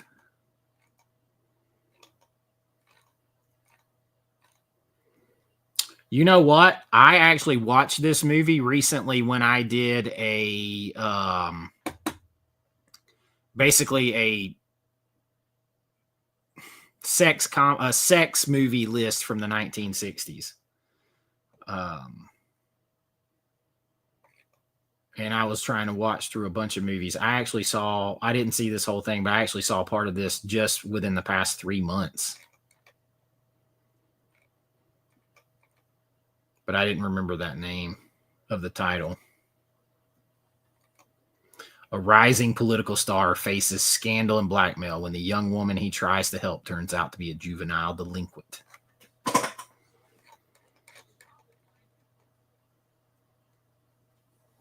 More sizzling than ever before. That's a heck of a tagline.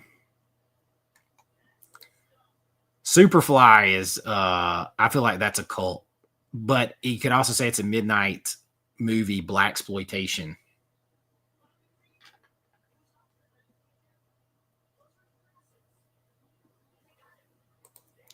Castle of Blood I have seen, for sure.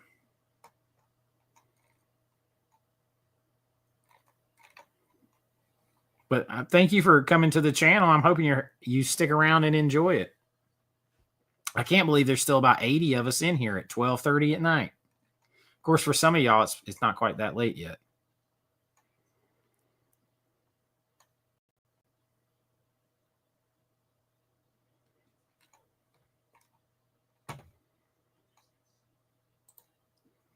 Ben says The Howling Five is a great midnight movie. It's a favorite Howling film. It's filmed in a castle in Hungary. Yeah, it was just like Halloween 2. My sister is a werewolf. Now I can't, you got Sybil Danning constantly just in the credits, just ripping her shirt off again and again, showing her boobs. That turns it into a very much kind of exploitation midnight movie there. Yeah, Tyler, it's only 9:30 for you.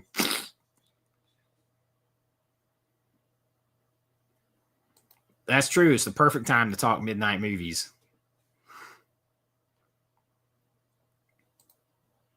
Oh, Becca. So don't be giving away titles that you might see coming up on another list for me here soon.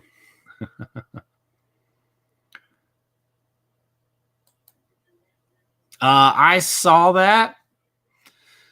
Not the biggest fan of those movies. It creeps me out. I don't want to think about death coming for me all the time. Oh, yeah, there's quite a few.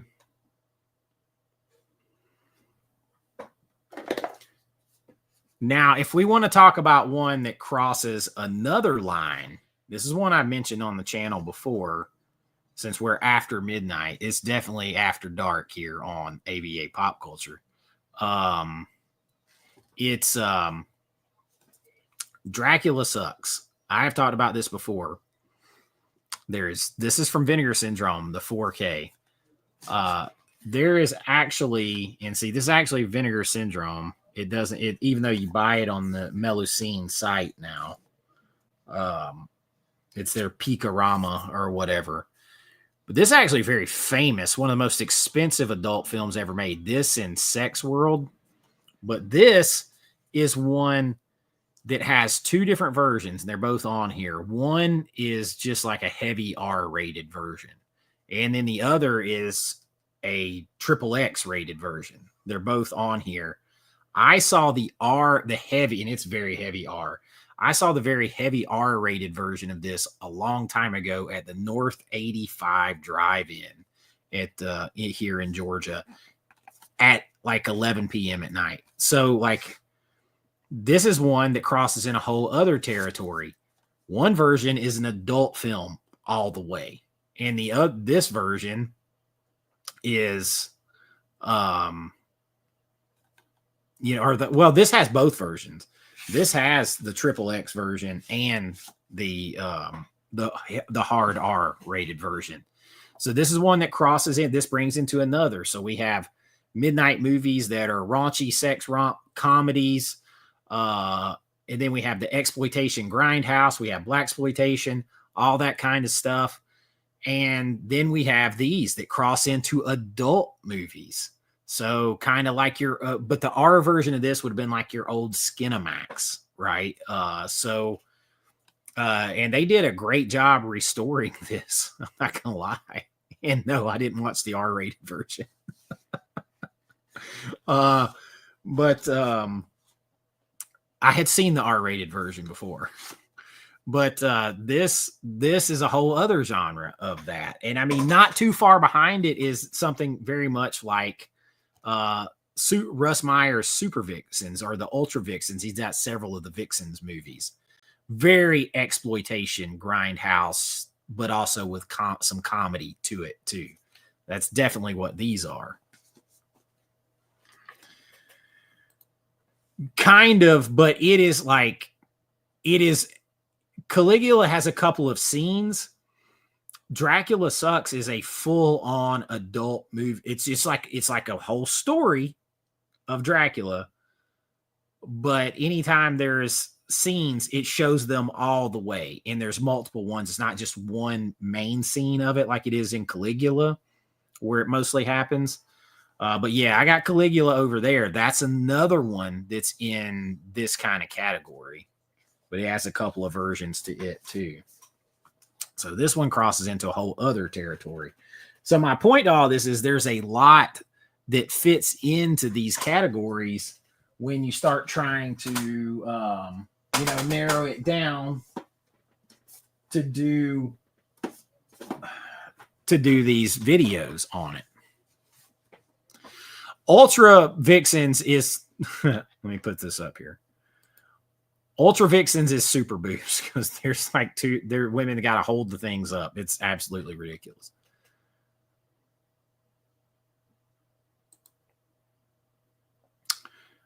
Videoverse, you talking about the Full Moon, the one done by Full Moon? Yeah. If so, then yes. Is it where they find the videotape? The couple find the videotape and it basically sends them into otherworldly debauchery, or is this a different movie than that? Because I just actually recently saw that one like a week or two ago.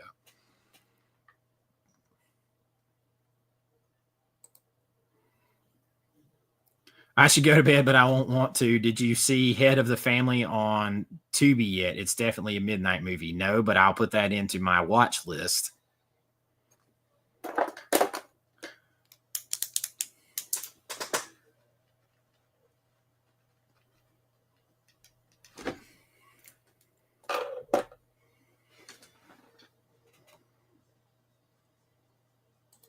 Okay, that's it. Yeah. Oh, definitely not Stay Tuned. Stay Tuned is funny comedy. Videoverse is soft core.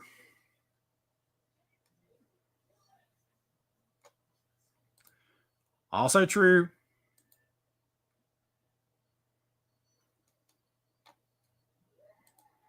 I just wrote that one down to add so that I don't forget when we get off of here.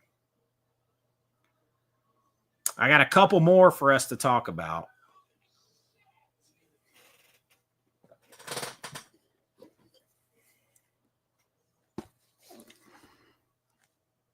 Cult classic or midnight movie? Frankenhooker.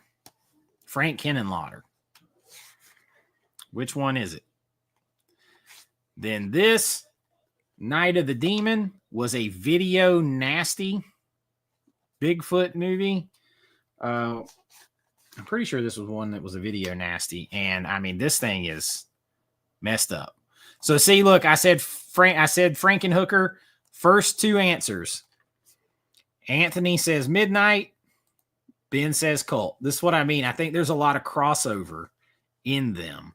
Night of the Demon is totally twisted, totally messed up. This borders more into exploitation almost. So very different. Where to get the slipcover for Frankenhooker? It was made. So it's a homebrew slipcover. It's a homebrew.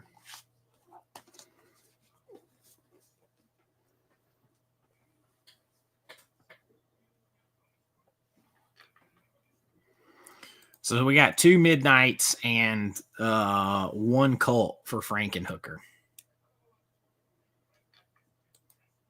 Yeah. Yeah, it's a good, I love that slip.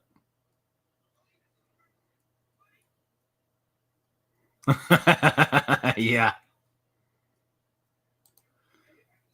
Yeah, I could say Vamp is a midnight movie, and I think other people would argue it's a cult movie. I don't know if it's gotten popular enough to be a cult movie, though. Yeah, it was definitely ripped off for Dusk Till Dawn, though. That's one that Dusk Till Dawn ripped off Vamp.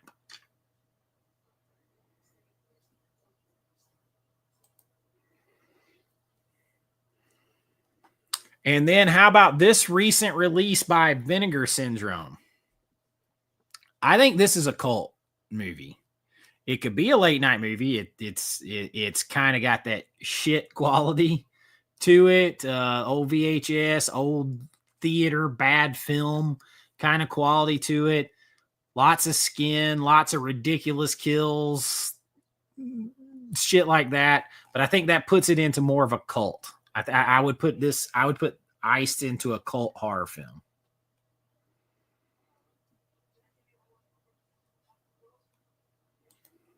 Iced is fun. Iced is fun. I was probably one of the few people that have seen this. I felt like nobody else had seen it. I was probably one of the few people who had seen this.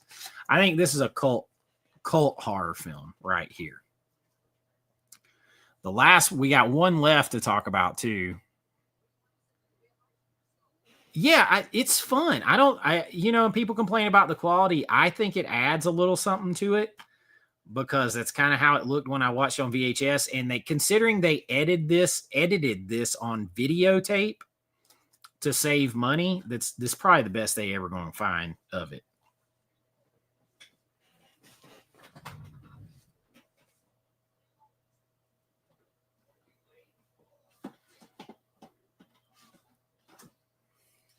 Iced baby. Totally agree on that one particularly. Really? Well, might just have to check that one out. I'm here by myself.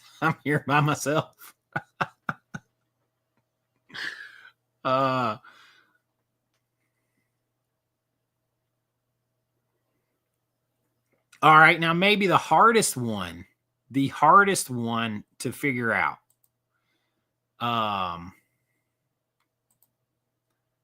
The hardest one to figure out.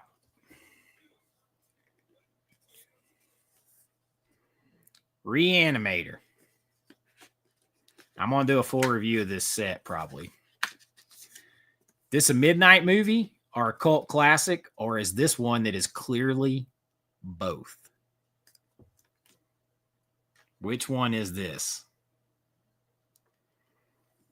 Midnight movie, cult classic, or both?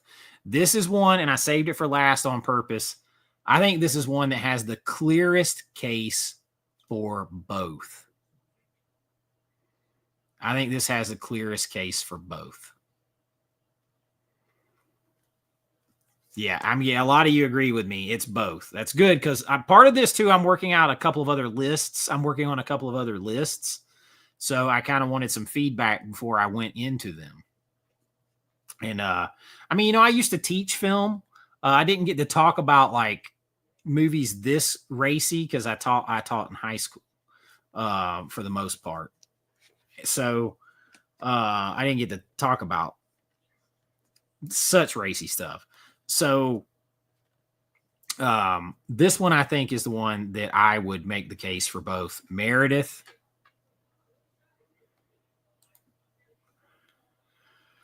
Oh my. You should see this. I highly recommend. Highly recommend. Highly recommend. Barbara Crampton, Jeffrey Combs, Stuart Gordon. The head giving head on Barbara Crampton is something. Is something. Yep, that's something.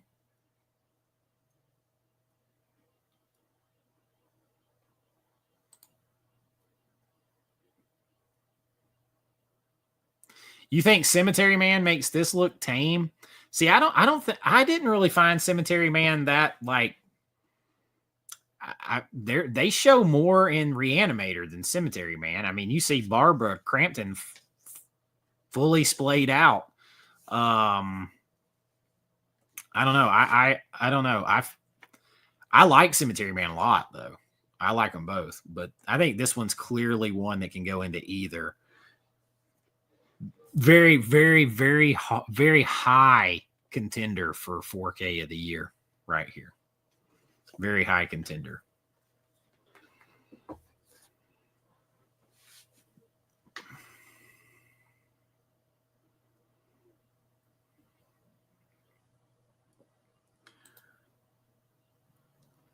Ben, I have seen Hatchet. Because Carolyn Williams, is it the one? If it is it one or two? Carolyn Williams is in one of them. I've seen the one with Carolyn Williams.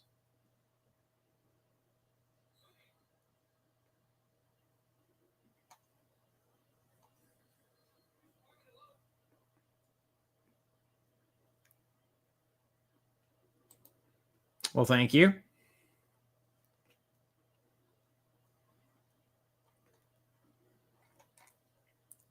PB&J said both.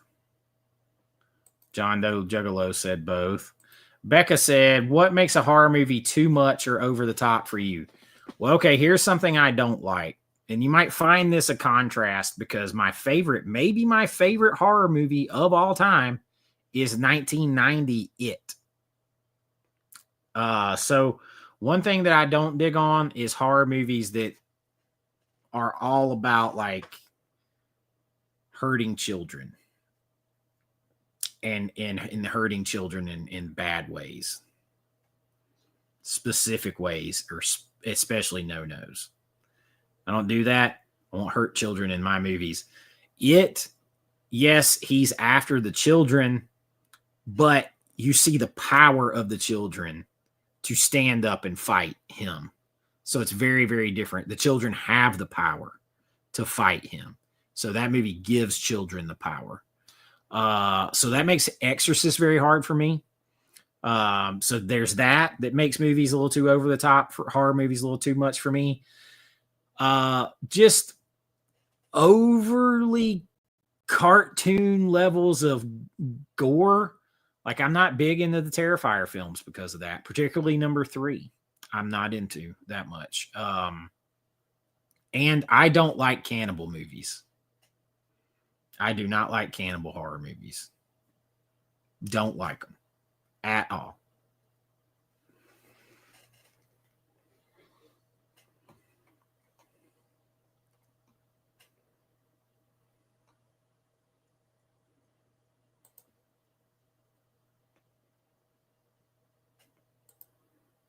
Agreed.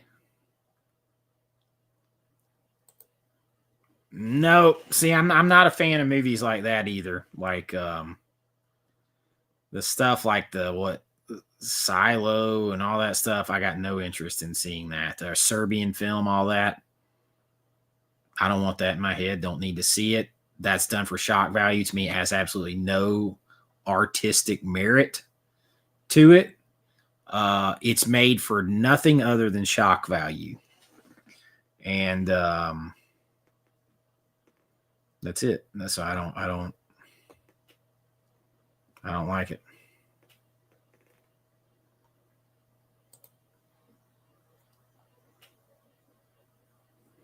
For the most part, I'm the same, and I like things that are very atmospheric, like just give you a vibe of kind of spooky, almost comfortable somehow, cozy.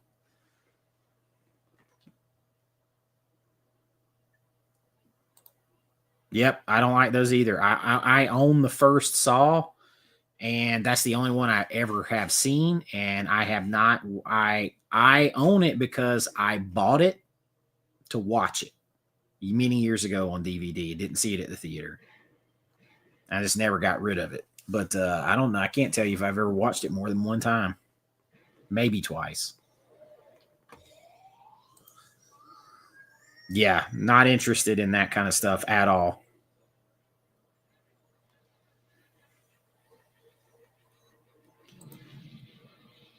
Same with me. Same with me. In my opinion, what's the second greatest shark movie? So if you take all the Jaws franchise out, so if I can't say Jaws Part 2,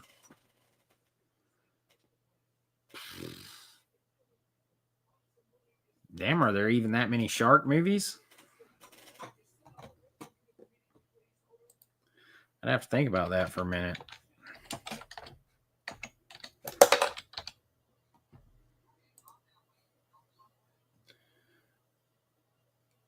Deep Blue Sea. Yeah, I would say Deep Blue Sea. If you take out the other Jaws movies, I would say Deep Blue Sea.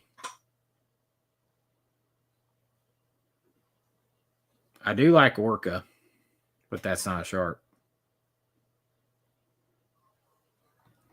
I would say if you it would be Jaws, Jaws 2, Deep Blue Sea,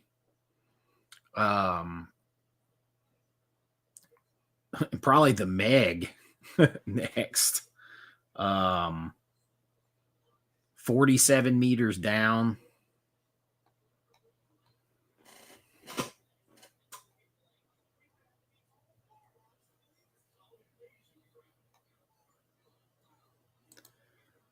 I have I'm not the hugest fan of Hellraiser. I have a connection to Hellraiser though, because I met Clive Barker, and at when we were both guests at Days of the Dead in I think it was LA. I can't remember if it was LA, Atlanta, or where. It was LA, I think. And I was speaking on independent film directing at a panel, and he was there. And he actually he talked to me, and he gave me a picture that he drew. I have to put it back in here. He drew a picture. It's like of a skull demon from the side, but if you look real close, it's all little bats. And he gave it to me. And he gave me a little wooden replica paperweight of the box, from Hellraiser. So just kind of like talking to him and stuff. I think it's a cool concept, but it's not something I'm super into. But because of that, because of my connection to him, I have a little bit more of affinity for that movie than I otherwise probably would.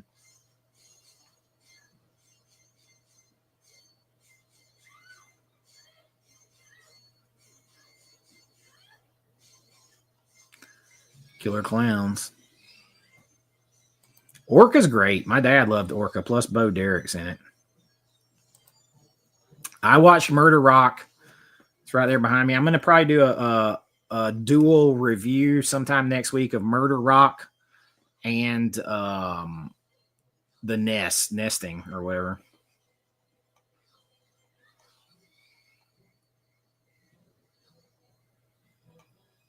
Yeah, I've seen 47 meters down.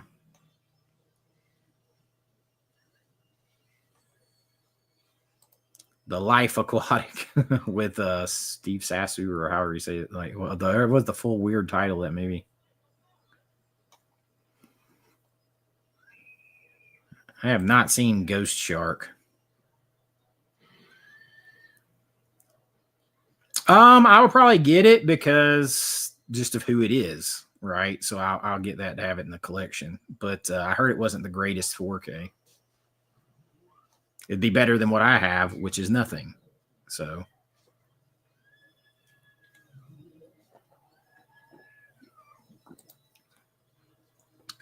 I own the definitive collection for Convoy. The definitive edition is that imprint edition, which is also, I think it came out this year.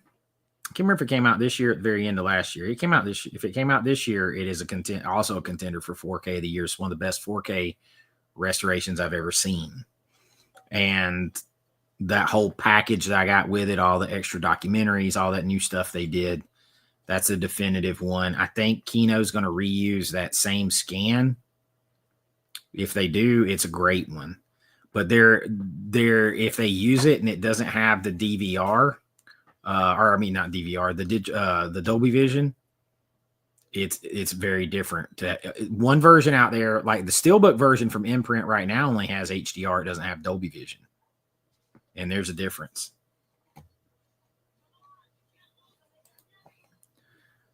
Very interested. I'm a Gosling fan. I like it. I think he's pretty good. I think he also has old school movie star qualities. So I would like to see that.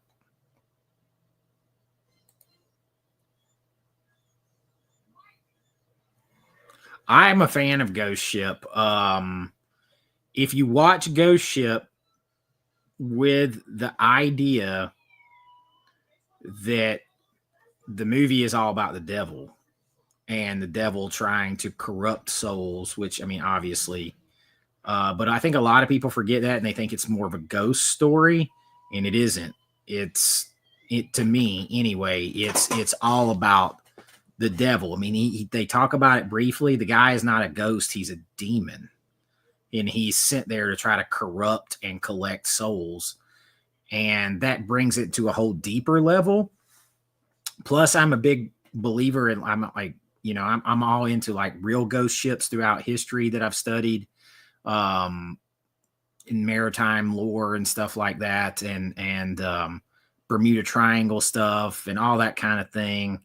And so for like all those other reasons that I bring to it and just let my mind go wild on it, I like it better than a lot of people do. For me, it's a lot more than just the first scene.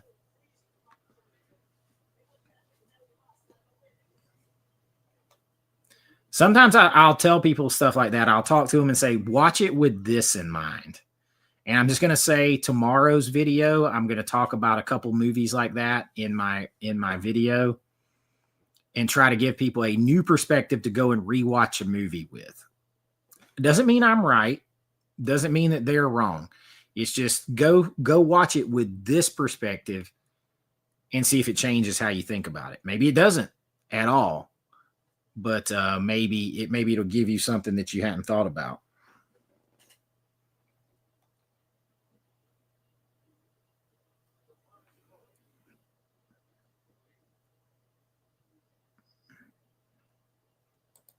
I just ordered the Lord of Illusions. I haven't seen that movie in so long.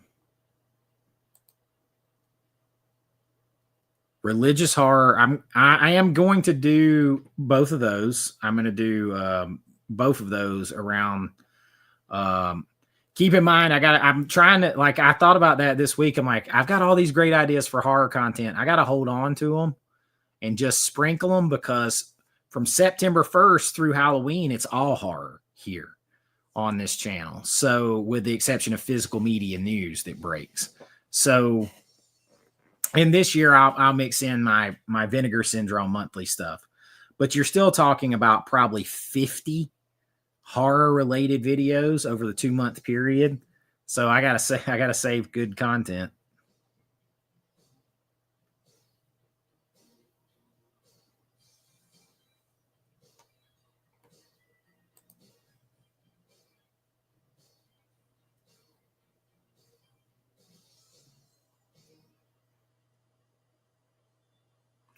I'll try. I've tried to watch it with like I've watched it like 6 or 7 times now, and I keep trying to watch it from different aspects, and I want to like that one more than I did. But when I listen to the director talk and he has no friggin' clue what it is, that off puts me a little bit.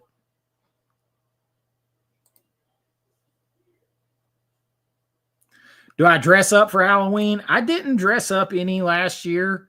I just really heavily decorate the background more and, just do Halloween content, horror movie content every day. And I do like Monster Mondays, and we'll do like themed snacks to go along with whatever monster movie I'm featuring and stuff like that. So I got some ideas. I might dress up a couple times this year.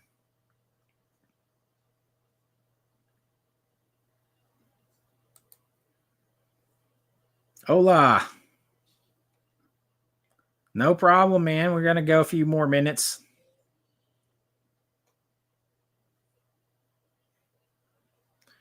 How do you understand Lost Highway? Also, see, to me, everybody's very confused about Lost Highway. I thought it was one of the more straightforward Lynch films. Again, watch it with the idea that the one weird guy in black is the devil. And that will start there. That will help. He 100%, I believe he's the devil. I think the devil shows up in all of David Lynch's movies, particularly Lost Highway and Mulholland Drive. The devil is the main bad guy. But the whole thing is he's on the highway to hell, literally. He's a lost soul on that highway. All of these people are lost souls on the highway to hell. And you see how they all end up going there.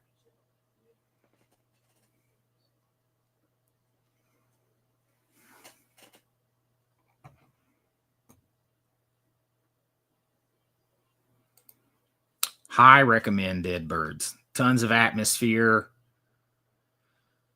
I'm trying to think of a way to tell you something else without spoiling it. Sinners. These people are sinners, all except for maybe one of them. And you will see what happens to sinners, but it's also very H.P. Lovecraft in it too. It's something. I don't want to contaminate your thoughts on it first.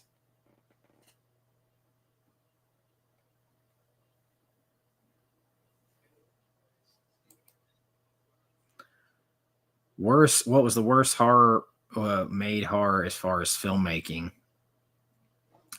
I'm gonna piss everybody off. I think The Substance, it's not the worst, but I think they just said, oh, let's do it. It looks like watching a music video, a bunch of music videos or a trailer cut together. I think it's filmed horrifically in a lot of it. It looks like watching a music video. I've shot music videos. I've been on set of some big music videos. It looks like watching a music video to me. But I mean, that's not by far not the worst. I think it has so much going on with that it takes away from the movie. I would have to think about past that. There's definitely some stuff where it's just like they locked off the camera and said, you walk into the frame, say your lines, walk out.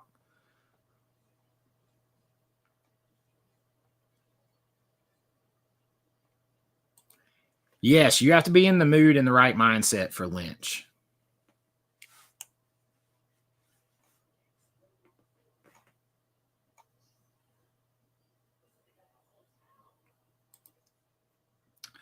So one thing I'm getting ready to, I am waiting on The House by the Cemetery. I don't have that yet.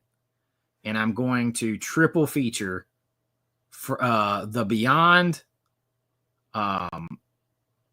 City of the Living Dead, and The House by the Cemetery. That's going to be my triple feature coming up. And thank you for City of the Living Dead, by the way, if I didn't say it already. I like the original Texas Chainsaw because it's iconic and it's extremely well done. I don't like it because it feels like watching a snuff film. And I don't like the way that makes me feel. I'm a big fan of part 2. Now, it helps that I personally know 2 of the main stars of that movie, but it just has a lot lighter heart to it. And I own it twice. I own the Arrow and the Vinegar Syndrome version. I'm a big Texas Chainsaw Massacre 2 fan. I never saw the remake.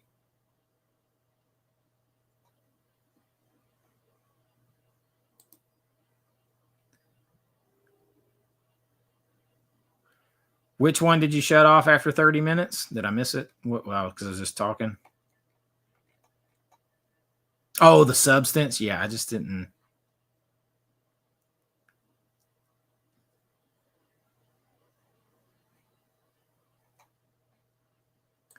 Again, I think as a writer and director too, hearing the director like not really know what he was doing or like what I mean, even Joe Bob Briggs went on for like 20 minutes. He's like, he didn't know what the hell he don't know what it's about at all. That's off-putting to me.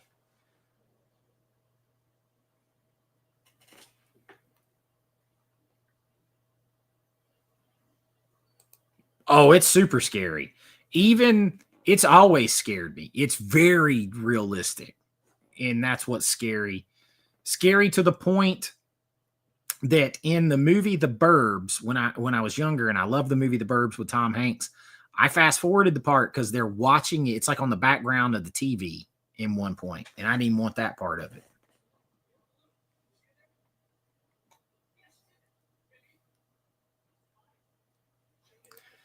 Yeah, he goes over the top with the gore.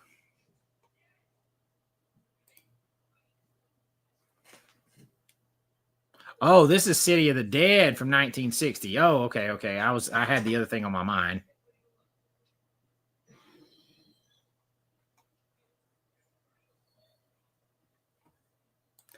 I've heard that too. So, I mean, I'm not opposed to watching it. Wait, is it the one? Wait a minute. Does it have Jessica Biel in it? The remake? Is that the one everybody's talking about? Is the remake? Is it Jessica Biel in that? No?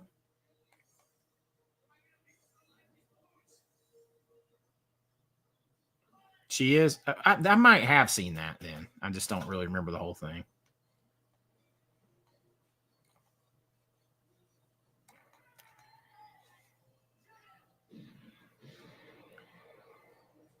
How do y'all feel? I just noticed it really feels like he's staring. That's actually screen used and given to me by or it's got signed by some Michael Myers in there.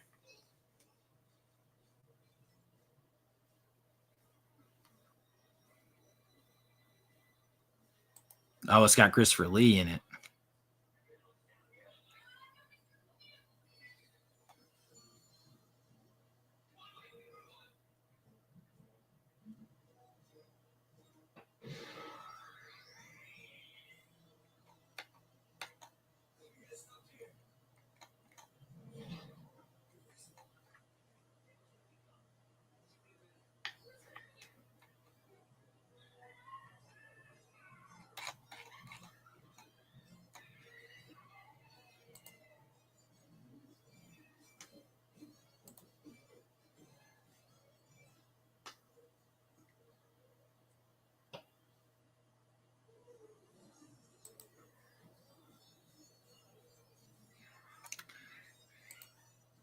I can't watch that movie. I'm super claustrophobic. I am super, super claustrophobic. That movie like makes me feel like I can't breathe. I can't hardly watch it. So it's not a knock against the movie itself. I personally, I mean, I can't even stand to be wedged in by too many people.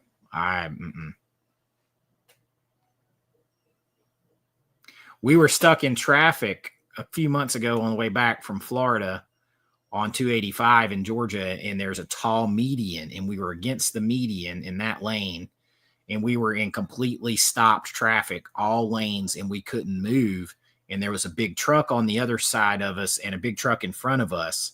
And I literally started to have anxiety attack from being claustrophobic from that. That's how claustrophobic I am.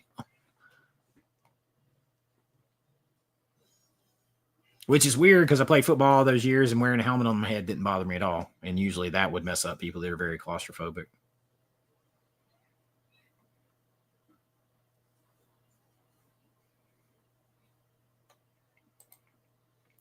Carpenter doesn't like him. He says him and a lot of others like him don't even really like horror movies. I'm going to tell you this. I watched Hereditary, excuse me. I wasn't a fan.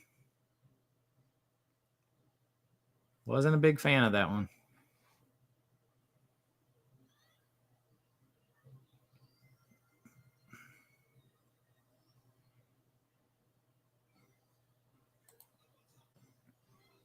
Yeah, I got both of those too. I got a nice, beautiful 4K media book from Turbine of Texas Chainsaw 1.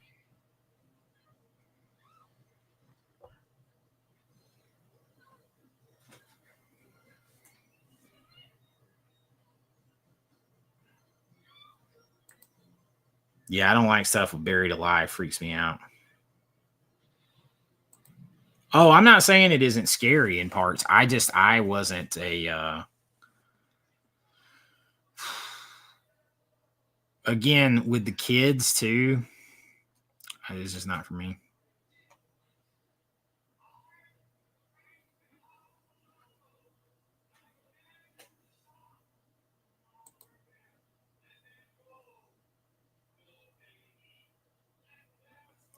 Oh, that's a good question. So honestly, I'll be 1000% honest with you. I was never, ever a big autograph collector. There are always exceptions, even before I got into movies. But once I got into movies and stuff, it really went out the window a lot because you work with a lot of these people and you want to be seen as an equal. But I did find out very quick that it's also very different if you're giving each other stuff back and forth. So like every time I see Bill Mosley, he gives me something. And every time I see Martin Cove, he gives me something. And he usually writes like something on there. And I give him something. I give them something. I gave Bill a copy of the movie. I gave Marty, copy of movie, a painting that I did, like different stuff like that. And we sign it and keep it. So like those kind of things. There are some people, like I met Tom Welling, but because I had already met John Schneider and got to know him and worked with him on a movie, Tom gave me a signed picture and just said, great to meet you and stuff like that. So there's like different things like that. I don't think I would ever, there's very few people that I would, if I didn't know them, that I would pay to get an autograph from, but there are some. So Arnold Schwarzenegger, Sylvester Stallone, Harrison Ford, Steven Spielberg, I'd pay. I have this book over here. It's in, there's a video on it in my members section. I have this video. Risha got me this book made by Taishan from Arnold Schwarzenegger. They only made 1,947 of them. He signed it. It's numbered. I want to meet him. I would love to meet him and Stallone. But like, it would mean more to me to get a picture and a personal note from them than just an autograph. Like just to say they signed something doesn't mean as much to me. But so they're like the few. and probably Carpenter and Cameron that are like that. But outside of that, it's more like in exchange, like Carolyn Williams from Texas Chainsaw Massacre 2 and all that stuff. I did a painting of her, like this nude painting where she's got these cuts all over. It's from a photo shoot she did. I would love to have her, like I'm going to give her a print of it. I would love to have her sign the original for me just because it's her and it's cool. And I talked to her and everything else. So stuff like that.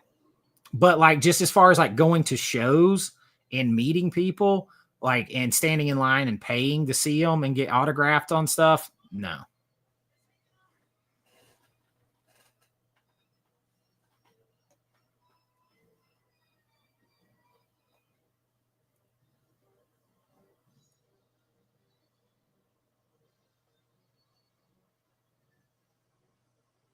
Dang, Tim, you need to take care of yourself and do whatever you need. Dude, yeah, I can't do the ending of that movie. Same. Certain ones can do it, though.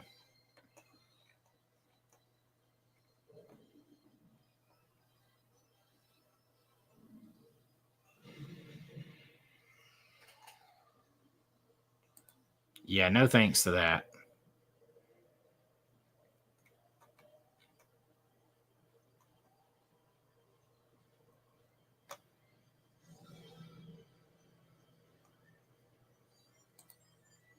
Yes. Hold on a minute. I'll show you guys something.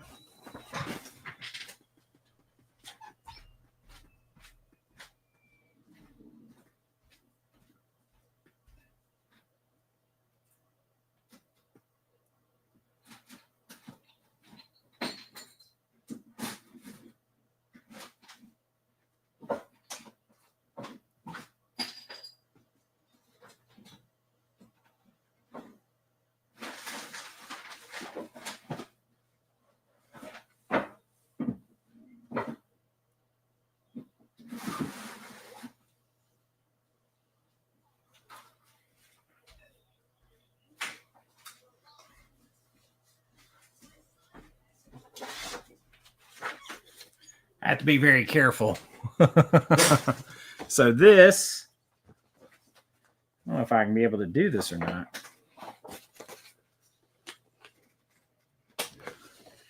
I can't really show the whole thing, but like this is she did a photo shoot and this is the painting I did of it. I can't go all the way up, but this is the painting I did for her. So she's getting a print of this, and I'd like to have her sign this one on the actual canvas.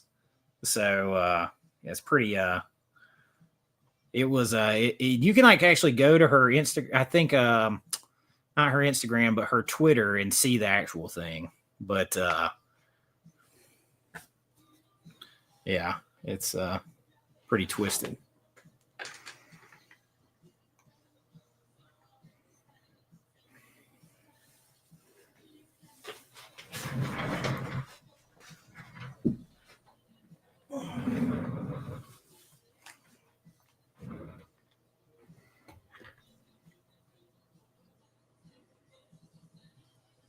Thank you, guys. Thank you. Thank you. So like that kind of stuff, yes, I'd love to have her signature on it. Would I recommend any 2024, 2025 movies? I don't keep up with stuff anymore. Sinners, I wholeheartedly recommend Sinners. Me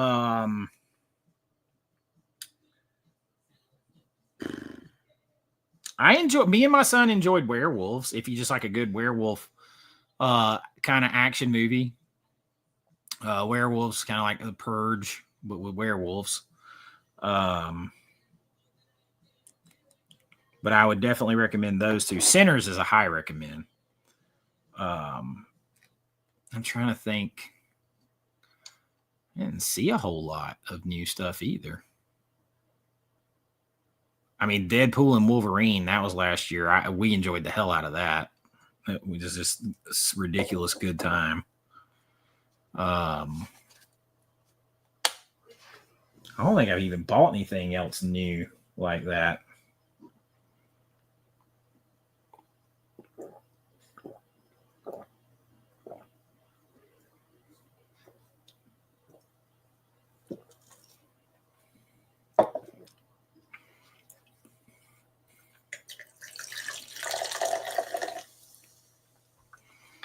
Yeah, the movies haven't been great. John, did I miss John's? Oh yeah, I asked or I answered.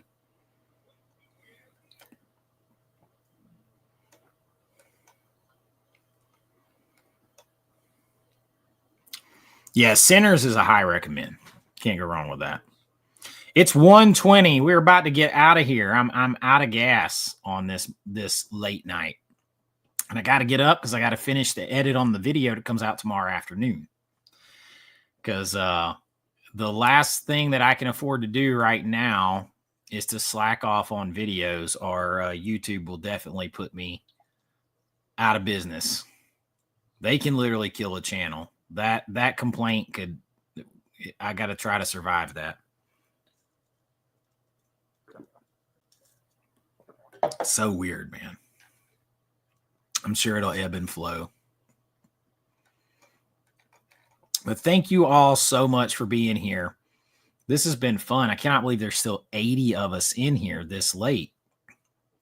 Yes, they can, Meredith. Yes, they can. I can't believe there's still 80 of us in here this late. All of you guys, so much thanks for the super chats and hanging out. I'm definitely going to bring back the midnight movies videos. I will definitely bring those back. And then, of course, videos every day. Tomorrow will be another horror video, and then we'll start moving back to like normal mixed content and stuff like that. And I